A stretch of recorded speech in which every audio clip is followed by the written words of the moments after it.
अस्सलाम वालेकुम। सुबह पाकिस्तान की रहमतों, खुशियों और बरकतों भरी सुबह में मैं हूं आपकी मेज़बान मानूर कुरैशी और मेरे साथ हैं। अस्सलाम वालेकुम, सुबह खैर। रिजवान अली अहमद की जानिब से और सुबह पाकिस्तान की पूरी टीम की जानिब से उम्मीद है आप अपने दिन का आगाज़ कर चुके होंगे। हमारी ये दुआ है कि अल्लाह करे आने वाला दिन आपके लिए बहुत सारी खुशियाँ, बहुत सारी कामयाबियाँ लेकर आए। गुजरे हुए वक्त की कोई भी नाकामी कभी पलट कर आपके सामने ना आए। मौसम से हम प्रोग्राम का आगाज़ करेंगे तो महकमा मौसमियात ने जो नवीद सुनाई है वो ये है कि 1 अप्रैल तक स्कैटर्ड रेनफॉल होगा और एक सिलसिला है मगरबी हवाओं का जो कि बारिशों का बायस बनेगा, वो पाकिस्तान में दाखिल हो रहा है। ख़ास तौर पर पहाड़ी इलाकों में, खैबर पख्तूनख्वा में, बालाई इलाकों में तेज़ बारिश हो सकती है, लैंडस्लाइडिंग हो सकती है। इस हवाले से महकमा मौसमियात ने भी, NDMA ने भी मुतल्लिका इदारों को अलर्ट रहने की हिदायत की है, जबकि उन इलाकों के रिहायशियों से भी ये कहा है कि इस मौसम से के पेश नज़र एहतियाती तदाबीर इख्तियार करें। जबकि मगरबी हवाओं का ये सिलसिला मुख्तलिफ इलाकों में बारिश का बायस भी बनेगा बिल्कुल। और ये स्कैटर्ड रेन्स होंगे। और ये जो स्कैटर्ड रेनफॉल है, उम्मीद करते हैं रिजवान इससे जो रमज़ानुल मुबारक है उसके जो इख्तितामी रोज़े हैं, जो हमारा दूसरे अशरे का इख्तिताम है और जो तीसरे अशरे का स्टार्ट है, ये ज़बरदस्त सा हो जाएगा जैसा हमारा रमज़ानुल मुबारक का स्टार्ट हुआ। और बहुत ज़बरदस्त सा वेदर था और उस टाइम पे हमें रियलाइज़ हुआ कि जब अल्लाह ताला की बरकतें हमारी ज़िंदगियों में शामिल होती हैं तो मौसम भी अच्छा हो जाता है और इर्द गिर्द जो है हम बरकतें और मगफरत का ये जो अशरा है इस पर अच्छे से हम इबादत भी कर सकेंगे। और साथ ही तो साथ हम दुआ गो हैं अपने किसान भाइयों के लिए भी, जिनकी खेतियां हैं, जिनकी फसलें काश्त की हुई हैं। और बहुत सारे इलाकों में तो गंदम कट चुकी है, लेकिन बहुत सारे इलाकों में ये कटाई का अमल और उसके बाद फिर नए सिरे से जो बुवाई का सिलसिला है, इस दौरान मौसम का तब्दील होना, बहुत सारे काश्तकार, बहुत सारे किसान ये चाहते हैं कि मौसम ज़रा स्टेबल रहे बिल्कुल। ताकि किसी किस्म का नुकसान ना हो। और अब थोड़ा सा हम गुफ्तगू बिल्कुल। करेंगे अफसोसनाक वाक़े के हवाले से। गुज़िश्ता रोज़ एक दफ़ा फिर मज़मूम अज़ाइम का निशाना बनाने की कोशिश की दहशत गर्दों की जानिब से, और इस मरतबा पाकिस्तान चीन ताल्लुकात को नुकसान पहुँचाने की साजिश के तहत एक हमला किया गया, जिसमें 5 चीनी बाशिंदे और एक पाकिस्तानी शहरी जाँ बहक हुए हैं और एक बारूद से भरी कार को बिशाम जाते हुए निशाना बनाया गया। बिल्कुल जनाब, शाम में ये हादसा पेश आया और इस हवाले से आपको ये भी बता दें कि एलामिया में दहशत गर्दी के इस बुज़दिलाना वाक़े की शदीद मज़म्मत भी की गई है और हम अपने चीनी बहन भाइयों के साथ इस मुश्किल घड़ी में भरपूर यकजहती का इजहार भी करते हैं, उनके साथ खड़े हैं। तर्जुमान अफवाज पाकिस्तान के मुताबिक दहशत गर्दी की हालिया लहर में गवादर, तुर्बत और बशाम में वाक़यात हुए और गवादर और तुर्बत में सिक्योरिटी फोर्सेस ने बड़ी बहादुरी से, रिजवान देखा जाए तो ये जो दहशत गर्दी के हमले हैं उनको नाकाम बनाया है। लेकिन बशाम में 5 चीनी शहरियों समेत एक उनका जो पाकिस्तानी ड्राइवर था वो हलाक हो चुका है। और तुर्बत में गुज़िश्ता रोज़ जो हमला किया गया उसमें PNS सिद्दीक को नेवल बेस को निशाना बनाने की कोशिश की गई। मौसर और बरवक्त जवाबी कार्रवाई से जवाब दिया गया और 4 दहशतगर्द वास्ते जहन्नुम किए गए। अब हम अगर बात करें बिशाम में होने वाली दहशत गर्दी की, तो पाकिस्तान और चीन ताल्लुकात को नुकसान पहुँचाने, ख़ासतौर पर CPEC को टारगेट करते हुए कोशिश की जाती है कि पाकिस्तान चीन ताल्लुकात को नुकसान पहुँचाया जाए। वज़ीर आज़म मोहम्मद शहबाज शरीफ ने इस वाक़े के फ़ौरन बाद चीनी सफारत खाने का दौरा किया। वहाँ पर चीनी सफ़ीर ज़ायडोंग से उन्होंने मुलाकात की और गम का इजहार किया, ताज़ियत की और इस चीज़ को यकीनी बनाने के हवाले से इजहार किया कि हम इस वाक़े की तहकीकात करेंगे, मुजरमों को कैफ़रे किरदार तक पहुँचाएंगे जिन्होंने साजिश की है, और इसके न सिर्फ ज़िम्मेदारों को बल्कि सहूलतकारों को भी सज़ा दी जाएगी। बिल्कुल जनाब, जहां वज़ीर आज़म शहबाज शरीफ ने चीनी सफारत खाने का दौरा किया और चीनी बहन भाइयों के साथ इजहार यकजहती किया, वहाँ पे सदर आसिफ अली जरदारी ने भी बशाम में चीनी बाशिंदों पर जो हमला हुआ है इसकी भरपूर मजम्मत की है और हमले में कीमती जानों के ज़िया पर गहरे रंजो गम का भी इजहार किया है। और उन्होंने कहा है कि हुकूमत पाकिस्तान की जानिब से जो मुतासरा ख़ानदान है, हुकूमत उनसे ताज़ियत का इजहार कर रही है और बेसिकली इस चीज़ को भी हाईलाइट करना बहुत ज़्यादा ज़रूरी है। रिजवान, हम देखें तो ये सिर्फ अब से नहीं बल्कि पहले से ही जब चीन और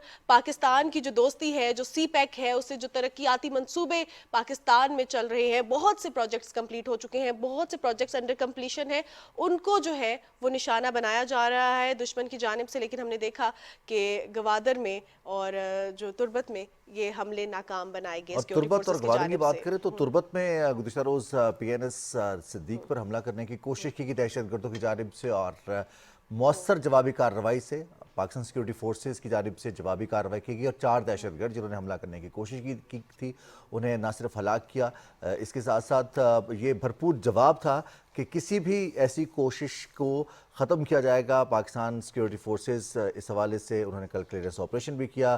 سیکیورٹی فورسز کی جانب سے اس کارروائی پر اہل علاقہ کی جانب سے خراج تحسین بھی دیا گیا اور پاکستان کی جانب سے یہ عزم ظاہر کیا گیا ہے کہ دہشت گردی کے ناسور کے خلاف پاکستان نے ابھی تک جتنی قربانیاں دی ہیں ہم پوری دنیا پر یہ واضح کرنا چاہتے ہیں کہ پاکستان امن کے قیام تک یہ سلسلہ جاری رکھے گا اور دہشت گردی کے ناسور کے خاتمے تک ہم اس جنگ کو جاری رکھیں گے اور اپنی آخری دہشت گرد کے خاتمے تک پاکستان دہشت گردی کے خلاف اپنے پختہ عزم کا مظاہرہ کرتا رہے گا. لیکن رضوان یہاں پہ یہ بات تو واضح ہو گئی ہے کہ دشمن جتنی بھی کوشش کرے پاکستان کی سیکیورٹی فورسز اپنی سرحدوں کی حفاظت کرنا جانتی ہیں انٹرنلی اپنے افراد کی اپنے لوگوں کی اپنے سٹیزنز کی اور وہ سٹیزنز جو دوسرے ملکوں سے جن کا تعلق ہے پاکستان میں کام کر رہے ہیں چاہے وہ چینی شہری ہوں یا کسی بھی ملک سے ان کا تعلق ہو ان کا تحفظ کرنا جانتے ہیں اور ایسے میں اپنی جانوں کا نذرانہ پیش کرنے سے بھی نہیں گھبرائیں گے. اور ہم دیکھ رہے ہیں کہ جس طرح سیکیورٹی فورسز اس طرح کے دہشت گردانہ حملوں کو ناکام بنا رہی ہے یہ اس بات کی نشاندہی ہے کہ پاکستان ہمیشہ دہشت گردی کے اگینسٹ رہا ہے اور ملک کو ہمیشہ دہشت گردوں سے پاک کرنے کے لیے کوشش کرتا رہے گا اور امن و سکون کے لیے. اور پاکستان کا جو ایک سافٹر امیج ہے اور ایک ہارڈر امیج دونوں کو دیکھا جائے تو اس کے لیے کام کر رہے ہیں. اور اس لحاظ سے ہم نے دیکھا کہ ایک اور چیز بھی بڑی زبردستی سامنے آئی ہے. جہاں ہم سافٹر امیج کے حوالے سے بات کرتے ہیں تو وہاں پہ سپورٹس ڈپلومیسی یہ ایک بہت بڑی چیز ہے اور اس میں بھی ہمارے پاس ایک گڈ نیوز ہے نا جی. گڈ نیوز یہ ہے کہ پاکستان کرکٹ بورڈ اور انٹرنیشنل کرکٹ کونسل اب پاکستان میں ہونے والے ایونٹس دنیا بھر میں ہونے والے آئی سی سی کے تحت ایونٹس اس کے نشریاتی حقوق نہ صرف ٹیلی ویژن ٹیریسٹریل کیبل بلکہ ڈیجیٹل حقوق بھی پاکستان ٹیلی ویژن سپورٹس کو مل گئے Pakistan television network کو ملے ہیں اور P T V sports H D ان کو براہ راست نشر کرے گا. مجموعی طور پر 6 ایونٹس ہیں جو نشر کیے جائیں گے 2025 تک کی جو 6 ایونٹس ہیں یہ نشر کیے جائیں گے اور اس میں آپ کو یہ بھی بتا دیں کہ مردوں اور خواتین کے ورلڈ کپ ہوں چیمپئنز ٹرافی ہو یا ورلڈ ٹیسٹ چیمپئن شپ ہو یہ تمام جو ایونٹس ہیں یہ پاکستان سپورٹس پہ پی ٹی وی سپورٹس پہ پاکستان ٹیلی ورلڈ ٹیسٹ ویژن چیمپئن شپ کا جو فائنل میچ ہے جس میں دنیا کی 2 بہترین ٹیسٹ ٹیمز آپس میں مد مقابل ہوں گی وہ بھی سامنے آئیں گی. 2 ٹیمز ان کے مابین ہونے والا ٹیسٹ میچ وہ P T V sports H D براہ راست نشر کرے گا. تو یہ بڑی خوشائن بات ہے پاکستان ٹیلی ویژن اور اس کے ساتھ ساتھ پاکستان ٹیلی ویژن کے ناظرین کے لیے بھی. M D P T V کی جانب سے بھی اس کو بہت خوشائن قرار دیا گیا ہے اور اس پر محنت کی ہے. اس کے ساتھ ساتھ جو چیف ایگزیکٹو ہے الرڈائس آئی سی سی کی انہوں نے کہا کہ ہمیں خوشی ہے کہ پی ٹی وی کے ساتھ اگر ہمارا یہ معاہدہ ہوا ہے اور پی ٹی وی کو یہ حقوق ملے ہیں تو اس سے بڑے پیمانے پر اور بہت زیادہ تعداد میں لوگوں تک نشریات پہنچیں گی اور وہ کرکٹ کے ایونٹ سے محظوظ ہو سکتے ہیں. اچھا رضوان سب سے زبردست بات یہ ہے کہ ڈیجیٹل حقوق بھی پی ٹی وی کے پاس ہیں 2025 تک ایونٹس جو ہے وہ دیکھ سکیں گے اور جو لوگ ڈیجیٹل میڈیا پہ بھی زیادہ تر لوگ فالو کر رہے ہوتے ہیں نا آپ اپنے کام کر رہے ہیں اب تو مقابلہ چل رہا ہوتا ہے کہ اب آن لائن کتنے لوگ میچز دیکھ رہے ہیں پھر ٹی وی پر کتنے دیکھ رہے ہیں یا پھر انٹرنیٹ کے ذریعے کتنے دیکھ رہے ہیں اب اپلیکیشنز پر کتنے لوگ دیکھ رہے ہیں تو یہ بھی ڈیجیٹل حقوق میں ہی آتا ہے اور الحمدللہ پی ٹی وی یہ تمام نشریات آپ کے لیے پیش کرے گا اور بڑی شاندار نشریات ہوں گی خاص طور پر کرکٹ کے میدان سے. بالکل جہاں پہ ہم نے ذرا گڈ نیوز سے آغاز کیا ہے اور کرکٹ کے حوالے سے بات کی ہے تو ذرا یوتھ کے حوالے سے بات کرتے ہیں چاہے وہ ہمارے سپورٹس مین ہوں چاہے وہ پاکستان کی یوتھ ہو پاکستان کا نام تو روشن کر رہی ہے پاکستان کا سافٹر امیج دنیا میں اجاگر کر رہی ہے اور ہم دیکھ رہے ہیں کہ پاکستان میں ایسے ٹیلنٹڈ افراد موجود ہیں جو پاکستان میں کچھ ڈفرینٹ کر رہے ہیں اور کیپیسٹی ان کی دیکھا جائے تو وہ کیپیسٹی بلڈنگ کے حوالے سے بھی بہت کام کرے اور انڈیویجول اپروچ بہت دیکھا جائے تو ان کی زبردست ہے. اس معاملے میں نا اب بات کمپلیٹ کی تھی اپنی بات اس میں سب سے زیادہ امپورٹنٹ یہ رضوان جب بھی ہم کسی بھی جگہ پہ بات کرتے ہیں کہ کسی نے کچھ بہت ڈفرینٹ کر دیا تو ہم یہ سوچتے ہیں کہ شاید وہ بہت زیادہ جو ہے دیکھا جائے تو انٹرنیشنل ایجوکیشن انسٹیٹیوشنز میں پڑھا ہوگا یا اس کو بہت سی فیسلٹیز ہوں گی لیکن اب ایسا نہیں ہے. اچھا حقیقت میں نا جہاں آپ نے کہا کہ ٹیلنٹ ہونا ٹیلنٹ کے ساتھ ساتھ میرا جو ذاتی خیال ہے وہ کہ ہمت ہونا جذبہ ہونا حوصلہ ہونا اور کسی بھی قسم کی صورتحال کو فیس کرنا ڈیسیجن میکنگ یہ وہ ایلیمنٹس ہیں جو انسان کو کامیاب بناتے ہیں اور جب یہ تمام ایلیمنٹس پورے ہوتے ہیں اور یہ ایلیمنٹس کیسے پورے ہوتے ہیں جب آپ کسی نہ کسی سچویشن کو فیس کرتے ہیں اور یا پھر اپنے آپ کو کسی دوسرے کی جگہ رکھ کر ان مشکلات کا آپ امیجن کرتے ہیں ان کا آپ کو تخیل ہوتا ہے کہ یہ صورتحال اگر کسی پر آئے گی یا میرے پر آئے گی تو کیا ہوگا. ایسا ہی ایک کارنامہ سر انجام دیا ہے پاکستان کی مایہ ناز بیٹی حدیقہ بشیر نے اور انہوں نے دنیا بھر میں صرف 32 لوگ منتخب کیے جاتے ہیں ان 32 لوگوں میں پہلی پاکستانی خاتون ہونے کا یہ اعزاز حاصل کیا پہلی پاکستانی لڑکی ہونے کا اعزاز حاصل کیا جنہوں نے کم عمری میں یہ ایوارڈ حاصل اور کیا، اور یقینی طور ایوارڈ پر کے حوالے سے پاکستان ذرا کے سا لیے بتا دیتے ہیں کہ یہ بچیوں کی تعلیم کے لیے کام کرتی ہیں، اور جس طرح رضوان نے بتایا کہ پوری دنیا میں جو ہے صرف 32 لوگ منتخب ہوئے ہیں، اور ان میں سے جو پاکستانی خاتون منتخب ہوئی ہیں وہ ہیں حدیقہ بشیر، اور پہلی ان دفعہ کو منتخب ہوئی ہیں۔ پہلی دفعہ منتخب ہوئی ہیں، اور ان کو global citizen youth leader award سے نوازا گیا. یہ پہلی کوئی پاکستانی خاتون ہے جن کو یہ ایوارڈ اور یہ دیا پہلا گیا. ایوارڈ ہے جو پاکستان کے حصے میں ہے بالکل اپنی جناب. نوعیت کا۔ اور دیکھا جائے تو سب سے زبردست اور خوشائن بات یہ ہے کہ یہ ایجوکیشن کے لیے کام کرتی ہیں. ہم آج بہت پراؤڈ فیل ایجوکیشن کے کریں. ساتھ ساتھ کم عمری کی شادیوں کو روکنے کے بالکل لیے بھی کام کرتے ہیں۔ بالکل. اور ہم آج بہت زیادہ اس چیز پہ فخر محسوس کر رہے ہیں کہ آج ہمارے پروگرام میں حدیقہ بشیر موجود ہیں. السلام علیکم حدیقہ.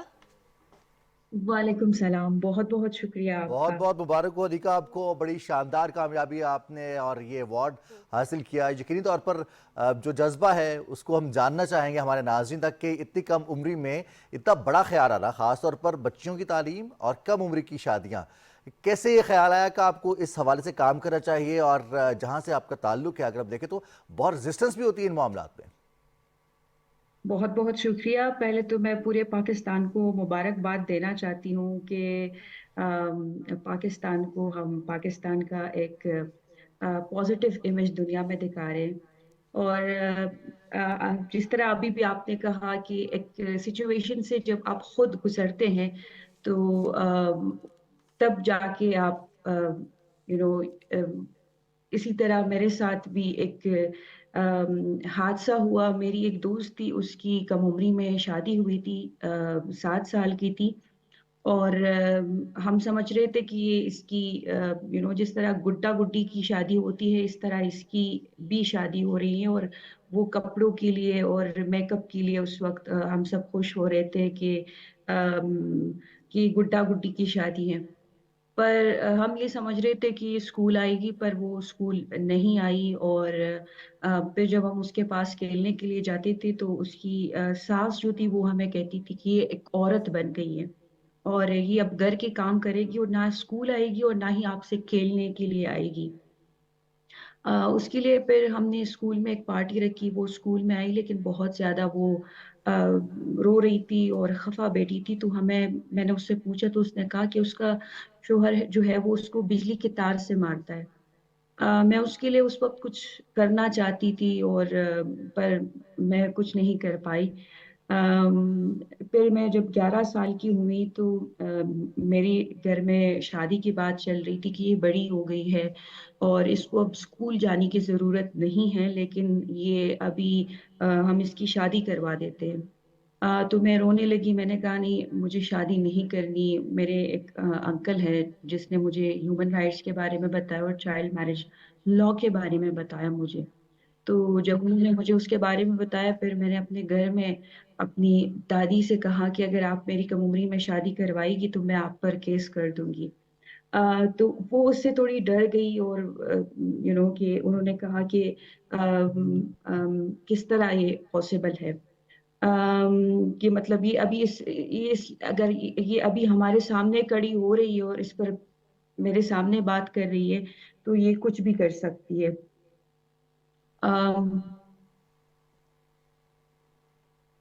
کیا آپ مجھے سن پا رہے ہیں؟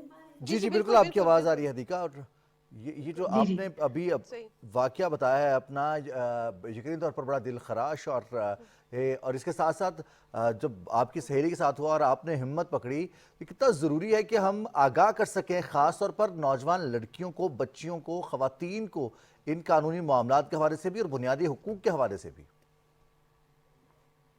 جی تو تبھی میں نے اپنا کام جو ہے اس وقت سے میں نے ڈیسائیڈ کیا اگر کہ ہم ایک صحیح ہو گیا. جی حدیقہ ہمارے درمیان موجود ہے اور حدیقہ باہمت خاتون ہیں جنہوں نے ایک کم عمر میں دیکھا جائے تو اپنے ایک آواز اٹھائی، اپنے گھر سے انیشیٹ کیا. وہ کہتے ہیں نا رضوان، چیریٹی بگنز ایٹ ہوم. بالکل. تو آپ اپنے گھر سے انیشیٹ کرتے ہیں کہ آپ کے کیا حقوق ہیں، اور یہ بہت خوشائن بات ہے اور یہ بہت دیکھا جائے تو امپاورنگ اور انسپائرنگ چیز ہے تمام خواتین کے لیے کہ 11 سال کی بچی اپنے حقوق جانتی ہے. یعنی کہ بچیوں کو اویئر کرنا بہت زیادہ ضروری ہے. حدیقہ پھر بتائیے گا کہ پراپرلی جو کیمپین ہے گھر سے تو آپ نے آغاز کیا، آپ کے جو بچپن کے ایکسپیرینس رہے وہ بھی آپ نے مد نظر رکھے. باہر کب آغاز کیا، کس طرح، کبھی اسکولز میں جا کے کیا، کمیونٹی میں جاتی تھی، کس طرح لوگوں کو آگاہ کرتی تھی؟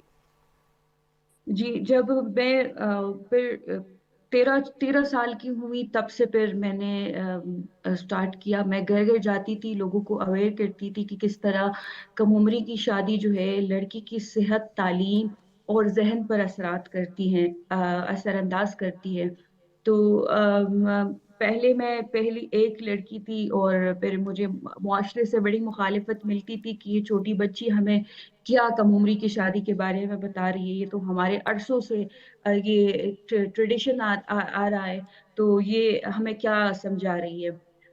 मेरे घर आते थे लोग कि मेरे अब्बू को बताते थे कि इसको घर में बिठाए, ये हमारी लड़कियों को कुछ अजीब सी चीजें सिखा रही है और इसको नहीं सिखाना चाहिए।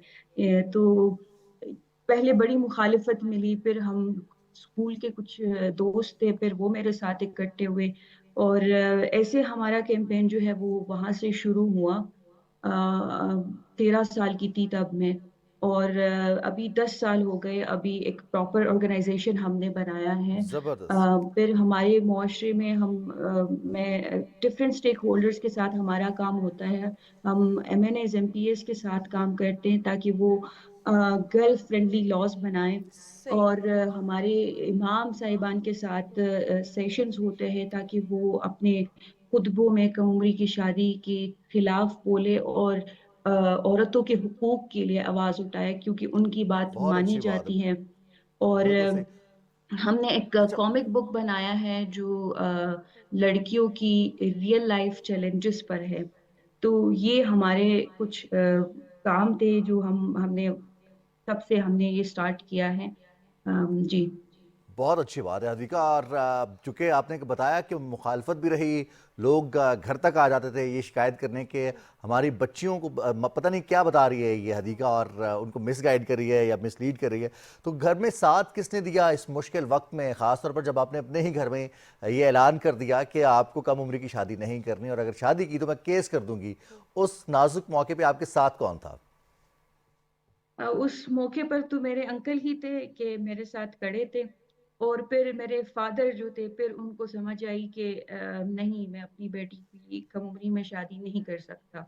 और फिर उन्होंने मेरा भरपूर साथ दिया, मेरे फादर ने, कि ये अपनी स्कूल भी जाएगी और ये जो है और लड़कियों के लिए आवाज भी उठाएगी। तो वो मेरे साथ अभी तक वो मेरे साथ खड़े हैं और उन्होंने मेरा साथ दिया है। जो भी मुखालिफत हमें मिली है उनका मेरे साथ डट के मुकाबला किया है। अगर कोई भी थ्रेट्स कुछ भी मिला है तो उन्होंने मेरा साथ दिया है, मेरे फादर ने। लेकिन हदीका ऐसे लोगों का होना भी बहुत ज़्यादा ज़रूरी है। ज़रूरी नहीं है कि वो आपकी डायरेक्ट इमीडिएट फैमिली ही हो। कोई भी अगर आपको गाइड कर देते हैं तो वो आपकी ज़िंदगी बना देते तो हैं। अब ये एक जो छोटी सी बात रुख बदल देती है जिंदगी बिल्कुल का। बिल्कुल, और ये बहुत ज़रूरी है हम तमाम लोगों के लिए, और हमारे लिए जो है ऐसे अंकल और आंटी बनना भी बहुत ज़्यादा ज़रूरी है कि हमने अपने इर्द गिर्द के बच्चों को बताने भी है उनके हकूक़। अब ये जो आपको अवार्ड मिला है, और पाकिस्तान की पहली खातून है जिनको global citizen youth leader award से नवाजा गया है, तो अब ये अवार्ड के हवाले से कुछ बताएं। इसमें आपने नॉमिनेशंस कैसे करवाई, कब करवाई, और किन कैटेगरीज में होती हैं नॉमिनेशंस? जी, ग्लोबल सिटीजन अवार्ड जो है ये हर साल जो है दिया जाता है, और पूरी दुनिया से पहले ये 30 लीडर थे, लेकिन उन्होंने कहा था कि हमने जब देखे कि बहुत ज्यादा नौजवान जो है वो बहुत अच्छा काम कर रहे हैं, तो फिर उन्होंने ये 32 किए। इसका प्रोसेस जो है डिफरेंट 17 SDGs पर जो काम करता है वो उसी की क्राइटेरिया में उनको सेलेक्ट करते हैं। पूरे दुनिया से डिफरेंट, कोई क्लाइमेट चेंज पे काम कर रहा था, कोई जेंडर इक्वलिटी पे काम कर रहा है, कोई एजुकेशन पे काम कर रहा है। तो उनकी बैकग्राउंड से उनकी जो जो काम वो कर रहे हैं उसको उसी उसमें सेलेक्ट किया गया था। और इनका प्रोसेस जो था वो पिछले साल शुरू हुआ था। इनका बहुत लॉन्ग प्रोसेस होता है, और अक्टूबर में हमें पता चला था कि वी आर हमें सेलेक्ट किया गया है। और फिर इसको थोड़ा वो रखा था कि आप जो है अनाउंस करेगी फरवरी में या मार्च में, आप लोग अनाउंस करेंगे कि आप लोग सेलेक्ट हुए हैं। ठीक तो है, जबरदस्त। ये प्रोसेस था। और ग्लोबल सिटीजन अवार्ड जो है ये पहले उन्होंने कहा कि आप पहली पाकिस्तानी हैं जो ये अवार्ड आपको मिल रहा है। So I'm the first global citizen award here. From Pakistan.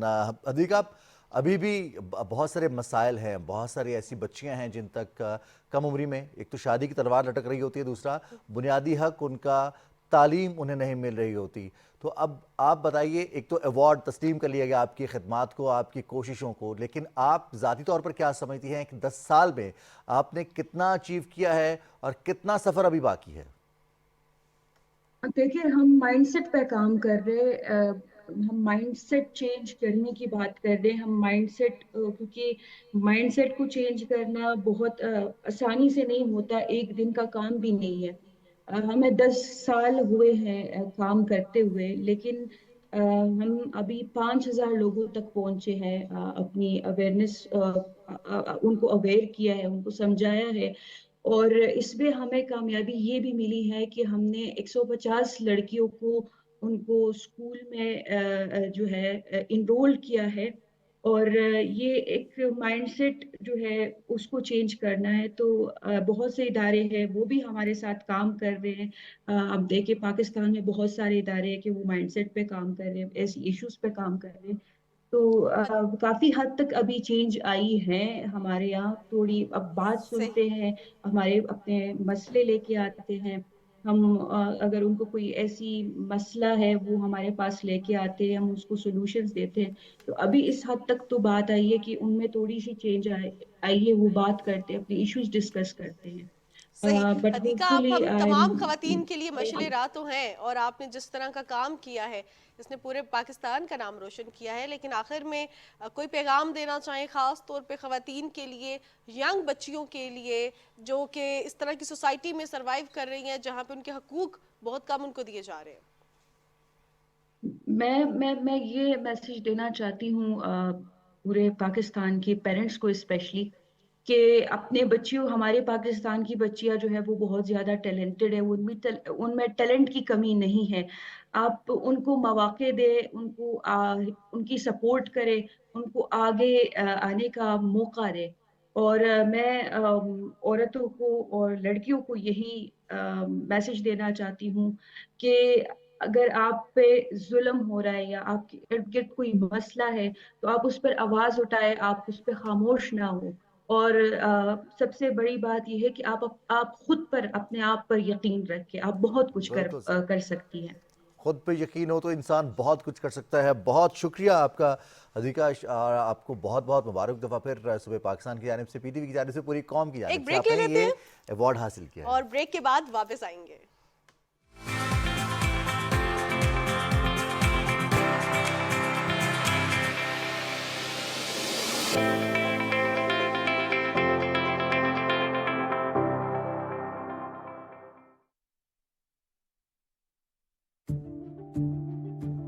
सच क्या है और फरेब क्या?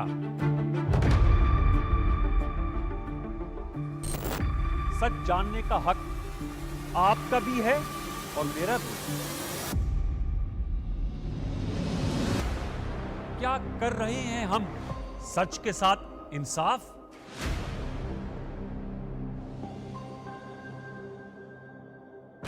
सच तो यह है कि सच बोलना, सुनना और बर्दाश्त करना मुश्किल है। कोशिश जारी रखेंगे हक़ाइक़ सामने लाने की और झूठ का पर्दा चाक करने की। प्रोग्राम सच तो ये है में देखिए सैयद अनवारुल हसन के साथ रात 10:05 पर सिर्फ पीटीवी न्यूज़ पर।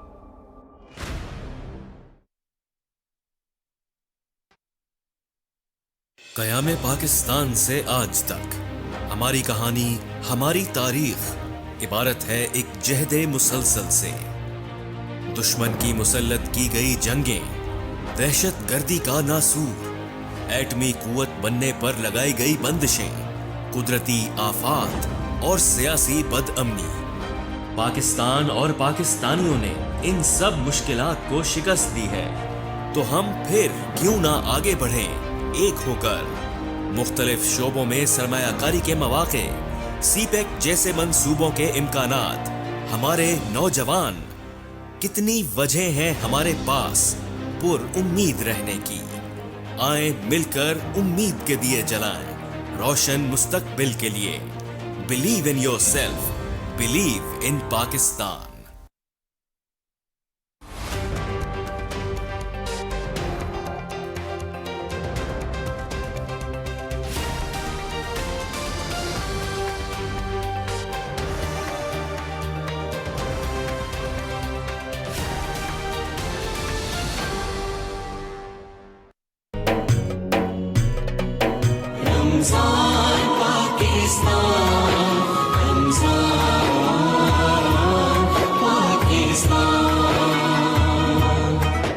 رمضان کے اس بابرکت اور رحمتوں والے مہینے میں ہم پیش کر رہے ہیں آپ کے لیے خصوصی ٹرانسمیشن رمضان پاکستان.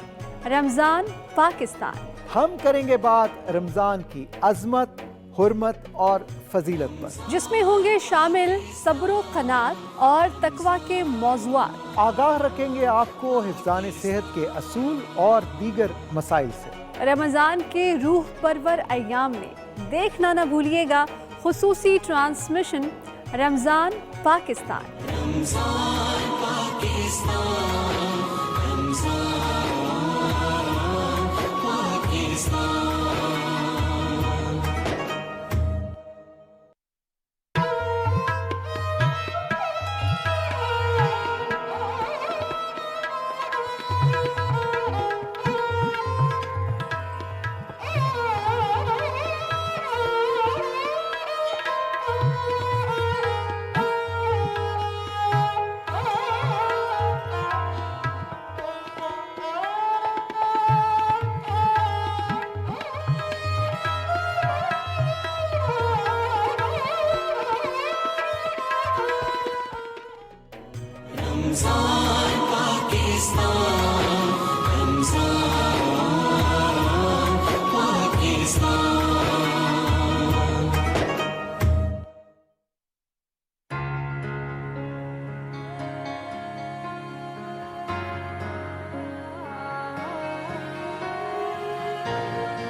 قدر ایمان اور احتساب کے ساتھ گزاری اللہ نے اس کے سابقہ گناہ معاف فرما.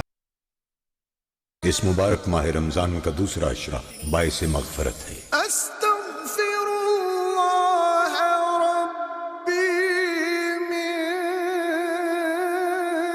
کل ذنب اذنبته واتوب الیہ. اے اللہ میرے گناہوں کو بخش دے اور میری توبہ قبول فرما. جدھر وہ عالی مقام ہوگا.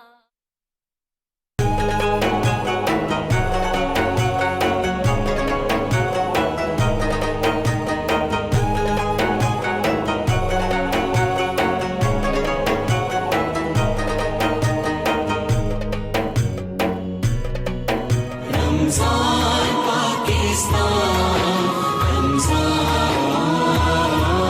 پاکستان.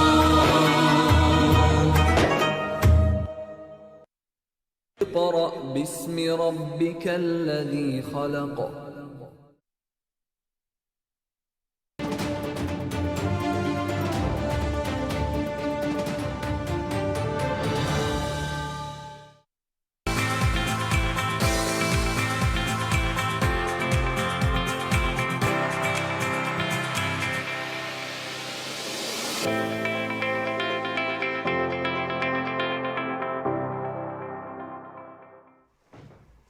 जी जनाब, सुबह पाकिस्तान में एक बार फिर खुशामदीद। रज़वान, हम हमेशा से सुनते आए हैं कि जब अल्लाह देता है तो छप्पड़ पहाड़ के देता है, और समटाइम्स हम ऐसे दुआएं करते रहते हैं ना, क्योंकि हमारी लॉटरी निकल आए, कोई ऐसी चीज़ हमें मिल जाए कि बस जो है दिन बदल जाए। तो कभी कभी ऐसा होता भी है एक लम्हे में। और हुआ कुछ यूं ही है कि कुछ माही गिरों के हाथ समुद्र में एक ऐसी मछली आई है जिसकी एक मछली की करोड़ों में मालियत है। नर मछली की मालियत करोड़ों में है, जबकि जो मादा है उसकी कम से कम कीमत 50 लाख रुपए पाकिस्तानी बनती है। और ऐसी ही सैकड़ों मछलियां जाल में आई हैं पाकिस्तानी माहीगिरों के। और जो आप कह रही थी कि ये छप्पर फाड़ कर मिलता है, ये तो जाल भर के मिला है, जाल भर के मिला है। और हम बात करें सिंध के कदीम बंदरगाह केटी बंदर के माहीगिरों की, जिन पर जो है देखा जाए तो किस्मत की देवी बहुत मेहरबान हो गई है। उन्होंने क्या किया कि बड़ी तादाद में सवा मछली का शिकार किया है, और 40 किलो वजनी जो है, जिसे गोल्डन सवा मछली भी कहा जाता है, ये मछली उन्होंने पकड़ी है। नर की कीमत ज्यादा है और जो मादा है उसकी कम है, लेकिन जो है इस पर भी हम कभी बात। एक सबसे बड़ा जो एलिमेंट है वो ये कि ये मछली मादूमी का शिकार है। इसके बावजूद क्या इसका शिकार अलाउड है, या फिर ये समुद्र में मछली पाई जाती है, किन इलाकों में पाई जाती है, और ये इतनी महंगी क्यों है, इस पर हम बात करेंगे। क्यों ना उनसे जाने जो एक्सपर्ट हैं, फिशरीज के साबिक डायरेक्टर जनरल हैं मेरीन फिशरीज डिपार्टमेंट के, जनाब मोहम्मद मुअज़्ज़म खान साहब। मोहम्मद मुअज़्ज़म खान साहब, अस्सलाम वालेकुम। वालेकुम अस्सलाम। सर बहुत शुक्रिया आपने वक्त दिया। सबसे पहले तो हमारे नाज़रीन को आगाह कीजिएगा कि ये सवा मछली क्या फ़र्क होता है इसमें और बाकी मछलियों में, इतनी महंगी क्यों होती है ये?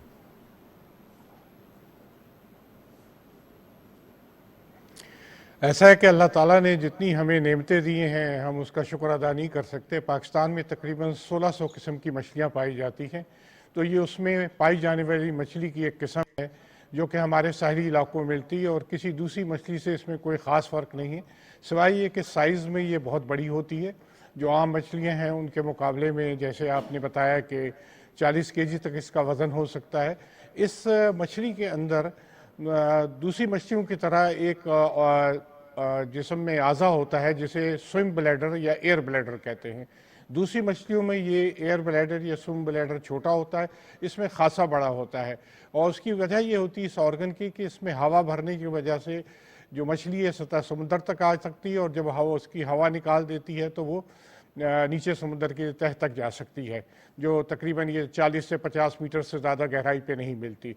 लेकिन ये मछली चूँकि इसका ये जो ऑर्गन है जिसे स्विम ब्लैडर कहते हैं, ये चाइनीज़ ट्रेडिशन में एक बहुत कीमती ग़िज़ा है, खाने का अमीर लोग इसको अफोर्ड कर सकते हैं। लेकिन इससे बढ़ के इस मछली के ये जो इसे लोकल ज़बान में पोटा कहते हैं, जो स्विम ब्लैडर है, इसको वो सुखा के अपने घरों में, जिस तरह हम अपने घरों में सोना और चांदी और दूसरे ज़ेवरात रखते हैं, उसी तरह ये इसको अपनी इन्वेस्टमेंट के तौर पे रखते हैं, और बवक्त ज़रूरत इसको बेच के अपना जो कोई भी खर्च है उसको पूरा करते हैं। तो इसकी वैल्यू जो स्पेकुलेटिव इन्वेस्टमेंट है उसके हिसाब से बहुत है, और ये तकरीबन मसलन एक बड़ी मछली का पोटा तकरीबन $20,000 से लेकर $1,00,000 का हो सकता है।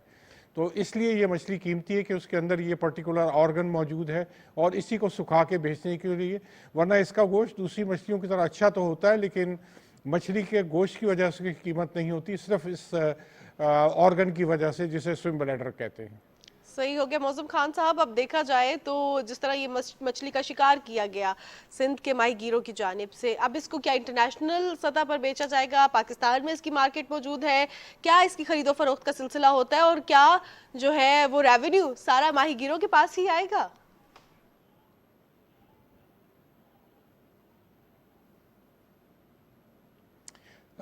ये मछली चूँकि बहुत बड़ी तादाद में पहले मिला करती थी। एक ज़माने में इसकी जो लैंडिंग होती थी, कमर्शियल लैंडिंग, जो जितनी तादाद में पकड़ी जाती थी, तो तकरीबन 20,000 मैट्रिक टन सालाना होती थी। और उस ज़माने में मछलियों के होल, जैसे इस दफ़ा इन्होंने होल पकड़ा है, इसे लोकल ज़बान में पिन कहते हैं, सिंधी में और बलूची में अड़ंगा कहते हैं। ये मछली अंडे देने के लिए मार्च और अप्रैल के महीने में बड़े गोल की शक्ल में किनारे की तरफ आती है। तो ये मछली इस दफ़ा भी जैसे आई है, लेकिन पहले ये गोल हर साल में मिला करते थे और कई दफ़ा मिला करते थे, लेकिन इसकी तादाद में इतनी कमी होती चली गई कि अब ये गोल कभी शादिर व नादिर नज़र आते हैं, जिस तरह ये नज़र आए तो एक बड़ी खबर का हिस्सा बन गए। तो वक्त के साथ साथ इसकी प्रोडक्शन इतनी कम होती चली गई कि इस वक्त सालाना 2000 टन है। तो सोचिए 10,000 से जब इसकी कमी होकर 2000 टन रहेगी तो रफ्ता रफ्ता ये मादूम हो रही है। जो चाइना में मछली जिसका पोटा या जो स्विम ब्लैडर अहमियत इस्तेमाल करता था उसको येलो क्रोकर कहते हैं, वहाँ से वो मुकम्मल तौर पे मादूम हो गई। इसी तरह दुनिया के दूसरे मुल्कों में इससे मिलती जुलती मछलियाँ जो चाइना भेजी जाती थी उनमें वो भी मादूमियत का शिकार हो गई। तो हमारी मछली भी इसकी कमी को इंडिकेट करती है कि अगर इसका बेदर्दी से शिकार होता रहा, ख़ास तौर पे जैसे इस ब्रीडिंग सीज़न में इसका शिकार किया गया, तो वक्त के साथ ये भी मादूम हो जाएगी। अभी कोई ऐसा ख़तरा हमारे सर पे नहीं मंडरा रहा है कि अगले चंद सालों में हो जाएगी, लेकिन वक्त के साथ साथ अगर हमने मेजर नहीं लिए तो ये मछली यकीनन मादूमियत का शिकार हो जाएगी। मौज़म खान साहब, जैसे आपने बताया कि 8-10 हज़ार से सीधा 2000 मेट्रिक टन पर आ जाना, ये तो बड़ा लैंडस्केप किस्म का और बड़ा वाज़े फ़र्क है। हमें इस सीज़न में जब वो अंडे देने के लिए आती हैं तब शिकार करना, बतौर महकमा फ़िशरीज़ एक्सपर्ट होते हुए आपने इस महकमे में वक्त गुजारा और अब रखते हैं, इसमें एक्सपीरियंस भी रखते हैं, क्या करना चाहिए? हमारा सी फूड हमारे लिए बहुत बड़ा एक्सपोर्ट ऑप्शन भी है, रेवेन्यू भी जनरेट कर सकता है। जैसे बहुत बड़े ख़रीदार मौजूद हैं दुनिया में, बाकी ममालिक में नहीं पाई जाती ये मछली, तो हम कैसे इसको मादूमियत से बचा सकते हैं, साथ ही साथ हम इसको रेवेन्यू में कन्वर्ट कर सकते हैं अपने लिए?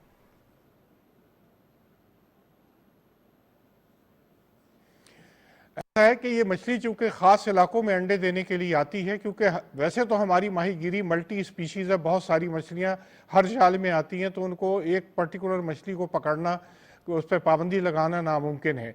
लेकिन वो एरिया जहाँ पे ये ब्रीडिंग के लिए आते हैं, जैसे कि केटी बंदर का एरिया जहाँ पे ये अभी पाई गई, या वो इलाके जो बलूचिस्तान में सोनमियानी है, पसनी का इलाका है, सुर का इलाका है ग्वादर के करीब, जहाँ ये हर साल इसके पिन लगा करते थे, इन इलाकों में इस मौसम के दरमियान अगर इसके बेदर्द यानी इतनी बड़ी तादाद में शिकार करने पे पाबंदी लगा दी जाए तो इस तरह ये महफूज रह सकते हैं। लेकिन ये हमें करने के लिए फौरी तौर पे करना पड़ेगा, क्योंकि अब इसकी तादाद बहुत कम होती जा रही है और ये इंडिकेशन है कि ये मछली मादूमियत का शिकार है।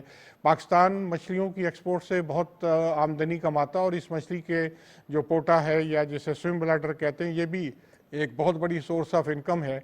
और इसी तरह हमारे पास दूसरे बहुत सारे मछलियों की इकसाम और झींगे केकड़े मिलते हैं।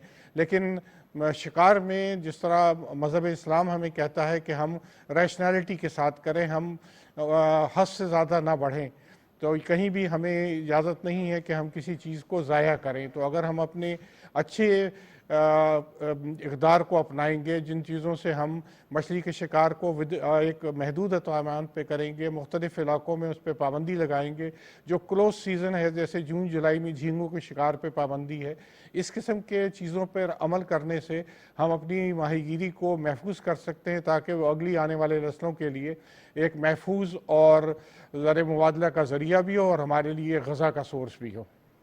आखिर में मौज़म खान साहब, आपसे ये जानना चाहूँगी कि आप एक्स डीजी रहे हैं मरीन फिशरी डिपार्टमेंट के, इस तरह मादूम होती हुई नस्लों के लिए क्या ये डिपार्टमेंट काम कर रहा है और ख़ास तौर पे माहीगीरों की आगाही के लिए क्या काम किया जा रहा है? क्योंकि बहुत से माहीगीर जो स्टार्ट ऑफ द करियर में होते हैं, या बच्चे होते हैं या बड़ों की ज़ेर तरबियत होते हैं, वो इस तरह की मछलियाँ पकड़ते हैं, उनको पता ही नहीं होता कि ये कितनी कीमती हैं। और ऐसे में देखा जाए तो अब रेवेन्यू जनरेट भी तो हो रहा है सी फूड से, तो क्या काम किया जा रहा है ऐसी जो नस्ल ख़त्म हो रही है, मादूम हो रही है मछलियों की, उनको बढ़ाने के लिए, सिवाय इस चीज़ के कि शिकार रोकने, इसके अलावा भी बहुत ज़्यादा इंटरनेशनल लेवल पे काम हो रहा है, तो ये डिपार्टमेंट किस तरह काम कर रहा है?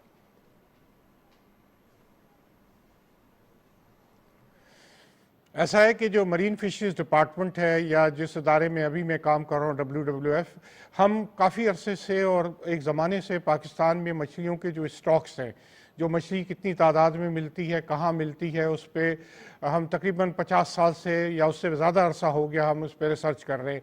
और हमें मालूम है कि कौन से इलाके अहमियत के हामिल हैं या कौन से इलाकों में कम मिलती है, किस मौसम में ज़्यादा मिलती है, किस मौसम में इसका शिकार नहीं करना चाहिए। और इसी रिसर्च और इसी तहकीक की बिना पर, जैसे झींगों का क्लोज सीज़न मैंने बताया है 2 महीनों का है, इसी तरह कुछ इलाकों में हमने माहीगीरी के शिकार पे पाबंदी लगाई हुई है और मज़ीद एरियों को कंसीडर किया जा रहा है। लेकिन जहाँ तक हमारा माहीगीर है उसमें ज़्यादातर लोग माहौल से अच्छी तरह से वाकिफ़ हैं और जो ट्रेडिशनल फ़िशरमैन हैं वो कभी भी अपनी हद से ज़्यादा शिकार नहीं करते।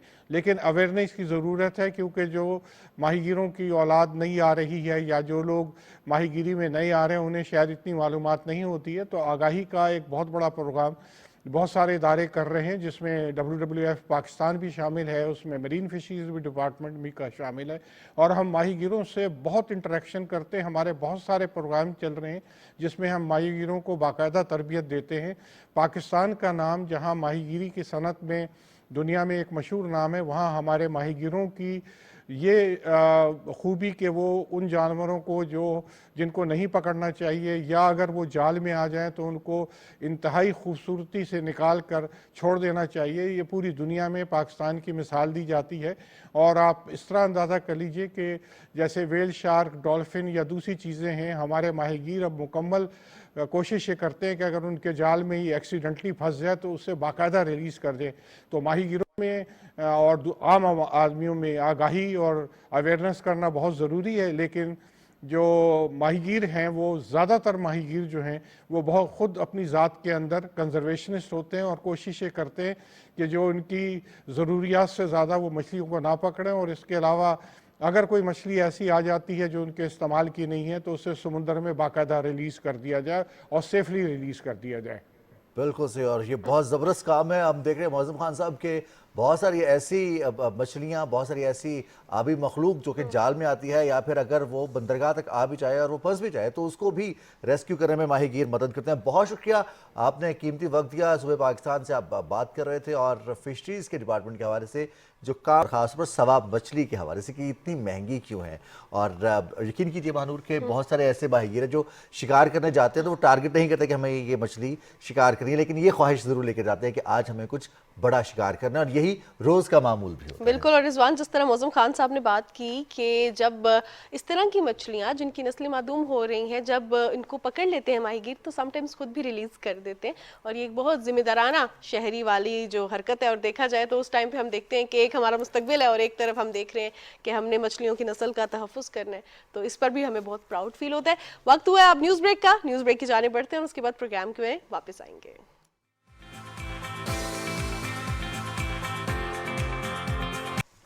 जी जनाब, सुबह पाकिस्तान में एक बार फिर खुशामदीद। हम ब्रेक पर जाने से पहले कुछ ऐसे लोगों को फीचर कर रहे थे जिन पे या तो किस्मत की देवी मेहरबान हुई है या जिन्होंने कुछ बहुत मुख्तलिफ किया। लेकिन अब आज के ज़रा दिन के हवाले से बात कर लेते हैं।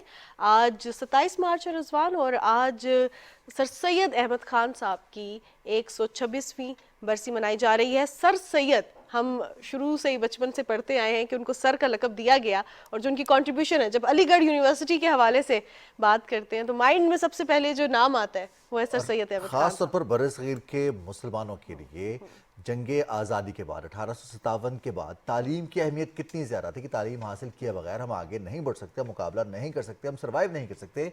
सिर्फ ये शऊर देना इतना अहम था, और फिर लोगों को तालीम की जानिब राग़िब करना। बहुत सारी उस वक्त भी उन्हें उन्हीं मज़ाहमतों का सामना था जो आज हमने देखा हदीका बशीर को सामना है, या फिर बाकी वो तमाम लोग जो बुनियादी हुकूक के लिए काम कर रहे हैं उन्हें मज़ाहमत का सामना करना पड़ता है। उससे ज़्यादा मज़ाहमत का सामना सर सैयद अहमद ख़ान को करना पड़ा था, लेकिन उन्होंने अपने उस मिशन को जारी रखा। उन्हें क्या खिदमत सर अंजाम दी, उनका करियर कैसा रहा, उनकी ज़िंदगी कैसी रही, इस पर एक रिपोर्ट देखते हैं। सर सैयद अहमद खान 19वीं सदी के बहुत बड़े रहबर थे। सर सैयद अहमद खान 17 अक्टूबर 1817 को दिल्ली में पैदा हुए। उनका असल नाम सईद अहमद खान था। जबकि सर उनको खिताब मिला था। इब्तदाई तालीम में उन्होंने कुरान पाक का मुताला किया। इसके अलावा अरबी और फारसी अदब में भी उलूम हासिल किए। सर सैयद अहमद खान ने 1875 में अलीगढ़ में मदरसतुल उलूम कायम किया। उन्होंने लातादाद किताबें लिखी और 2 कौमी नजरिया वाज़े किया। सर सैयद अहमद खान ने 27 मार्च 1898 को वफात पाई और उन्हें अलीगढ़ में मदरसतुल उलूम में सुपुर्द खाक किया गया।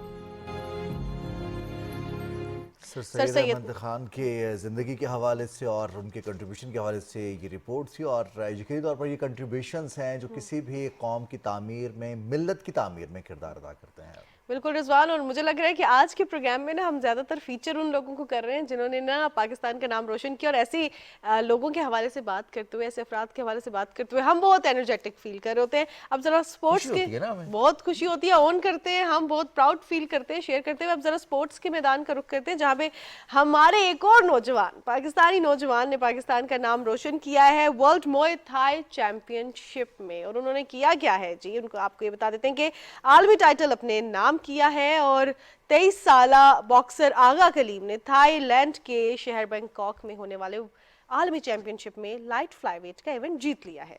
जी, आगा कलीम ने ये टाइटल हासिल किया है, और हम देखते हैं कि उन्होंने इस मुकाबले में, जिसमें मजमूई तौर पर 500 से ज़्यादा खिलाड़ियों ने शिरकत की थी, वहाँ पर उन्होंने न सिर्फ कामयाबी हासिल की बल्कि सब सिलाली परचम सर बुलंद किया है। पहली फाइट में उन्होंने किर्गिस्तान के 2 मरतबा के आलमी चैम्पियन को पॉइंट्स की बेस पर शिकस्त दी, जबकि दूसरे मुकाबले में नेपाली खिलाड़ी को महज 50 सेकंड्स में नॉकआउट कर दिया। और यूँ उन्होंने 40 ममालिक से ताल्लुक़ रखने वाले 500 से ज़्यादा एथलीट्स की मौजूदगी में ये टाइटल हासिल किया है। आलमी चैम्पियनशिप में लाइट फ्लाई वेट का इवेंट जीत लिया है आगा कलीम ने, और आगा कलीम को बहुत बहुत मुबारक हो। आज हम बात कर रहे हैं फीचर करने की, और मुख्तलिफ ऐसी इंडस्ट्रीज़ हैं, मुख्तलिफ ऐसे शोबाजात हैं जहाँ पर बहुत सारे लोगों की ख्वाहिश होती है कि उन्हें मौका मिले और वो कामयाबी हासिल करें, कामयाबी के झंडे गाड़ दे। और जिसको जहाँ मौका मिलता है वहाँ पर कामयाबी के झंडे गाड़ता है, उसको टैलेंट होता है, सपोर्ट मिलती है, हिम्मत मिलती है। हमने बात की कुछ फिशरीज़ के हवाले से, हमने बात की तालीम के हवाले से, लड़कियों की तालीम के हवाले से, आज जो फ्लाईवेट चैम्पियन बने हैं उनकी बात की। अब एक ऐसा शोबा है जहाँ पर आपको जहद मुसलसल करनी पड़ती है, आपको रोज़ कुछ ना कुछ ऐसा क्रिएटिव करना पड़ता है कि आप लोग आपको देखें, आपको जानें, और आपका चेहरा, आपकी आवाज़, आपकी पहचान बनता है। बात करें थिएटर की। बिल्कुल रिजवान, और जिस तरह आपने कहा कि रोज कुछ क्रिएटिव करना पड़ता है, ना तो आप रीटेक कर सकते हैं, ना अगर कोई डायलॉग गलत हो गया तो दोबारा से उसको रिपीट कर सकते हैं, या देखा जाए तो रिजवान एक डायलॉग चेंज हो जाए तो वो प्रॉपर पूरी स्टोरी लाइन जो है वो चेंज हो जाती है। और कहा यह जाता है कि जो थिएटर के अदाकार है वो बड़े मंझे हुए अदाकार है। हमारे दरमियान भी हम देखते हैं कि अभी भी ड्रामा सीरियल्स जो आ रहे होते हैं तो कभी कभी हमने अपने बड़ों से कहते सुना, इस ड्रामा में अगर ये एक्टर है, ये तो थिएटर का एक्टर है, आप देखना कितना ज़बरदस्त जो है ये ड्रामा होगा। सो आज जो है, आज के दिन के अगर हवाले से बात करें तो आज वर्ल्ड थिएटर डे है। पाकिस्तान समेत पूरी दुनिया में वर्ल्ड थिएटर डे मनाया जा रहा है। इस दिन को बनाने का मकसद थिएटर के फनकारों, हिदायतकारों और जो सारी टीम होती है उनकी हौसला अफजाई करना है। इस हवाले से हमारे पास एक रिपोर्ट है, आइए देखते हैं। पाकिस्तान समेत दुनिया भर में थिएटर का दिन मनाया जाएगा। थिएटर पूरी दुनिया में फन अदाकारी का सबसे मुश्किल फन तस्वर किया जाता है। थिएटर की तारीख बहुत कदीम है। इसका आगाज 2500 कबल मसीह मिस्र से हुआ था। बाद में उसे यूनानियों ने परवान चढ़ाया। शेक्सपियर जैसे ड्रामा निगार ने भी थिएटर को दवाम बख्शा।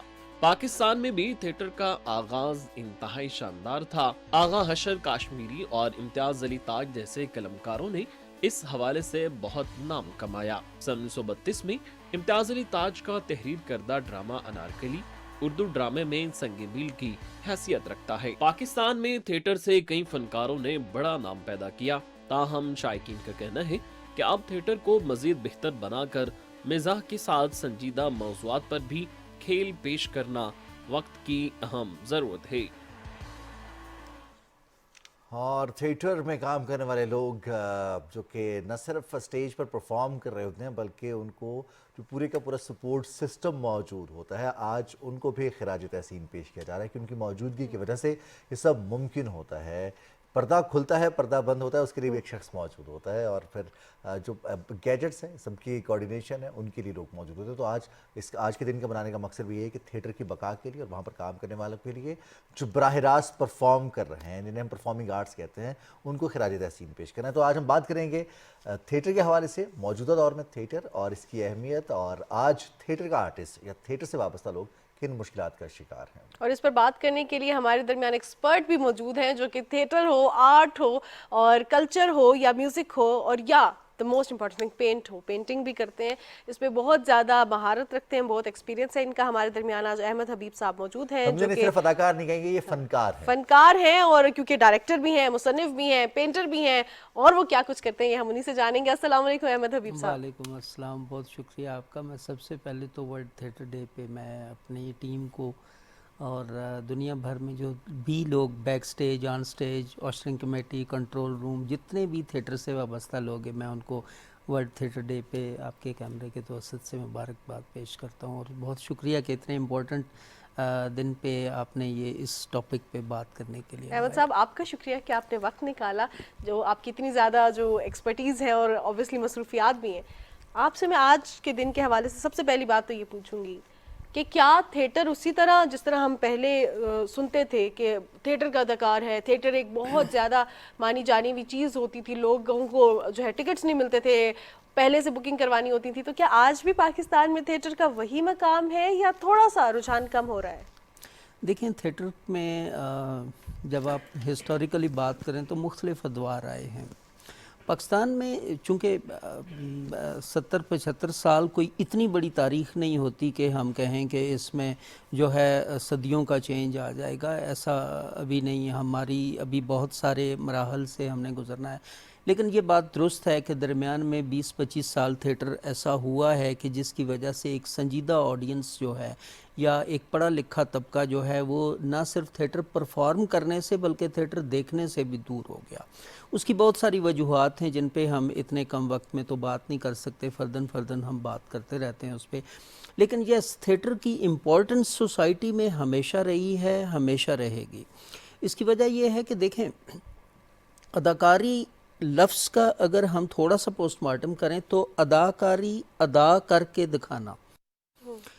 तो कोई भी काम, यानी आप जैसे फॉर एग्ज़ाम्पल टीच करते हैं या उस पे आप वीडियोस बनाते हैं, लेकिन एक काम अगर आप किसी को करके दिखाएं तो फिर वो इतनी आसानी से लोगों को समझ आता है। अदा करके जब आप दिखाते हैं तो अदाकारी होती है। तो उससे अगर आप थ्रू एक्टिंग आप कोई भी दुनिया भर में चेंज के लिए ये टूल हमेशा पावरफुल रहा है और यूज़ हुआ है। मैं अगर कहूँ कि इंसान ने सबसे पहला लेसन जो सीखा है, जैसे दुनिया में जब पहली मौत वाक़या हुई तो इंसान को समझ नहीं आ रहा था कि इसका क्या करे, तो एक कव्वे ने करके दिखाया। तो जब वो करके दिखाया, एक चीज़ अदा करके दिखाई, तो इंसान को समझ आ गई बड़ी आसानी से। कोई लैंग्वेज नहीं थी, कोई कल्चरल बैरियर्स नहीं थे, कोई एजुकेशन नहीं थी, मगर आसानी से करके। तो बेसिकली एक चीज़ होती है विजुअल लैंग्वेज, एक होती है बॉडी, फिज़िकली आप एक एक्ट करके दिखा रहे हैं। तो स्टेज इस लिहाज से बड़ा एक पावरफुल टूल रहा है कि इसके थ्रू आप एजुकेशन, सोसाइटी के अंदर इखलाकियात की बात करें, आप ह्यूमन ट्रेट्स के बिहेवियर्स की बात करें, तो ये बड़ी आसानी से लोगों को समझ आती है। तो वो भी हाईलाइट किए जाते हैं थिएटर के जरिए। और जो आपने विजुअल लर्निंग की बात की ना, तो इसकी तो बड़ी वाज़ेह मिसाल बच्चे हमारे सामने मौजूद हैं कि हम जो करते हैं बच्चे हमें देख के वही करते हैं, चाहे हम ज़बान सुने कुछ भी कहते रहे कि बेटा ऐसे नहीं करना या ऐसे करना है, ये नहीं करते, ये करते हैं, लेकिन वो करेंगे वही जो वो हमें करते हुए देखेंगे। अहमद हबीब साहब, हम देखते हैं कि थिएटर की जो बात की जाती है तो पाकिस्तान के ग्रोथ में, ख़ासतौर पर माशरती ग्रोथ में, हम आज भी थिएटर का रेफरेंस देते हैं। वो मोइन अख्तर साहब मरहूम हों, वो ड्रामा आर्टिस्ट के साथ साथ जो राइटर्स हैं वो हों, या फिर हिदायतकार हों। जब जैसे मानू ने कहा कि नाम लग जाता है स्टेज का, थिएटर का नाम लग जाता है, तो ऑथेंटिसिटी आ जाती है। आज के जदीद दौर में जब चीज़ें आसान हो गई हैं, आपके अपने मोबाइल में कैमरा है, अपनी छोटी सी वीडियो, छोटी सी रील बनाकर आप सोशल मीडिया पर डाल देते हैं, थिएटर कैसे सर्वाइव कर रहा है आज? देखिए जैसे आपने सोशल मीडिया का जिक्र किया और इससे पहले आपने मोइन अख्तर साहब का नाम लिया, अनवर मकसूद साहब का बहुत बड़ा कंट्रीब्यूशन है, ज़िया मुहिउद्दीन साहब थिएटर के वो लोग हैं जिन्होंने एक मतलब स्टेज बेसिकली देखें दो चीज़ें आपको देता है जो लोग परफॉर्म कर रहे होते हैं। देखने वालों की तो मैं बात ही नहीं कर रहा, जो लोग स्टेज पे एक्सपीरियंस करते हैं, स्टेज पे खड़ा होने का या परफॉर्म करने का, थिएटर आपको बोलना सिखाता है, आपकी स्पीकिंग पावर, आपके अल्फाज की अदायगी, आपके उतार चढ़ाव, ये बहुत एक ट्रेनिंग होती है। दूसरा आपको नशिस्त व बर्खास्त, आपने उठना बैठना सिट स्टैंड, आपकी ये बड़ा रिफाइन कर देता है। दूसरी चीज़ जो आपको थिएटर देता है वो है कॉन्फिडेंस। मैं कहता हूँ हर इंसान को ज़िंदगी में एक बार स्टेज अगर मौका मिल रहा हो, अगर ना भी मिल रहा हो, कोशिश ज़रूर करें कि थिएटर ज़रूर एक्सपीरियंस करें। उसके बाद आप ज़िंदगी की किसी भी फील्ड में जाएं, ये दो जो थिएटर ने आपको लगेज दिए हैं ये आपके बड़े काम आते हैं, ठीक है। उसके बाद आप प्रेजेंटेशंस दें, उसके बाद आप लीडर बने, कुछ भी बने, देखें कायदे आज़म ने भी परफॉर्म किया है, ठीक है। तो बेसिकली थिएटर आपको ये दो चीज़ें देता है। अब अगर सोशल मीडिया की आपने बात की, देखें सोशल मीडिया पे आपका बड़ा महदूद सा कंटेंट होता है, उसमें आप खुद ही डायरेक्टर, खुद ही कैमरामैन सब, लेकिन थिएटर एक पूरी स्टोरी को लेके चूँकि कैरी कर रहा होता है, बहुत बड़ी ह्यूज टीम होती है।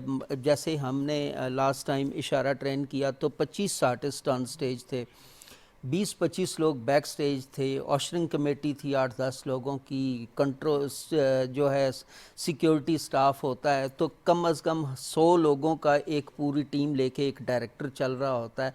तो एक बहुत बड़ी, इसके अंदर फिर आपको मैनेजमेंट सीखनी होती है, इसके बाद आपको कोऑर्डिनेशन को बड़ा स्मूथ बनाना होता है, बैक स्टेज, ऑन स्टेज।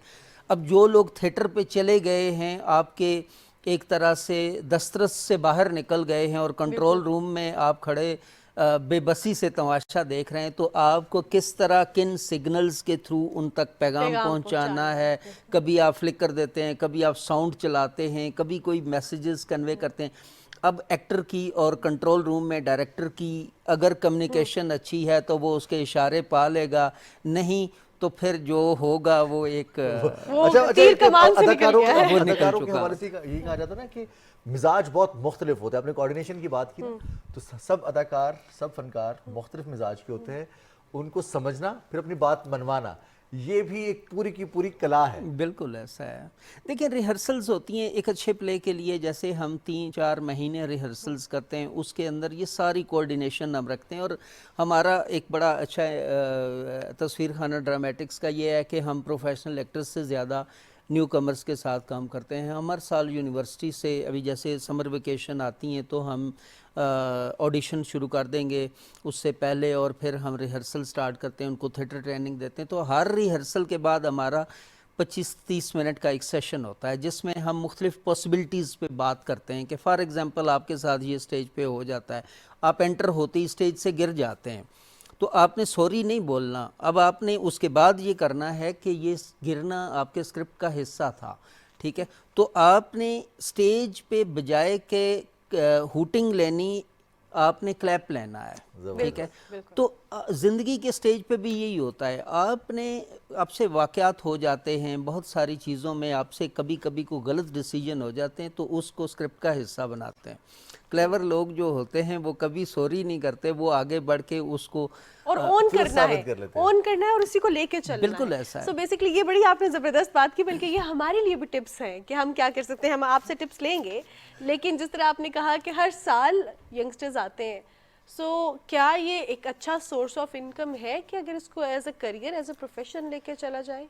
देखें जैसे मैंने पहले तो एक बात की कि आप करियर कोई भी चूज़ करें, थिएटर आप इसलिए नहीं कर रहे स्पेशली कि आप इसी से अर्न करेंगे, आपके बहुत सारे ज़राए हो सकते हैं। जैसे मैं पेंटर हूँ, मेरी सोर्स ऑफ इनकम जो है मेरी पेंटिंग्स हैं, मेरा जो किचन है वो पेंटिंग्स से चलता है। 25-30 साल मैंने उस प्रोफेशन को दिए हैं।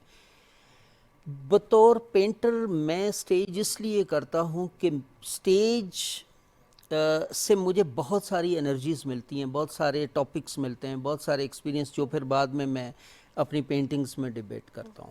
اسی طرح بہت سارے لوگ اسٹیج اس لیے ضروری نہیں، مطلب ایک اچھا پروفیشن ہے آج، میں یہ اس سے مایوس بالکل نہیں ہوں.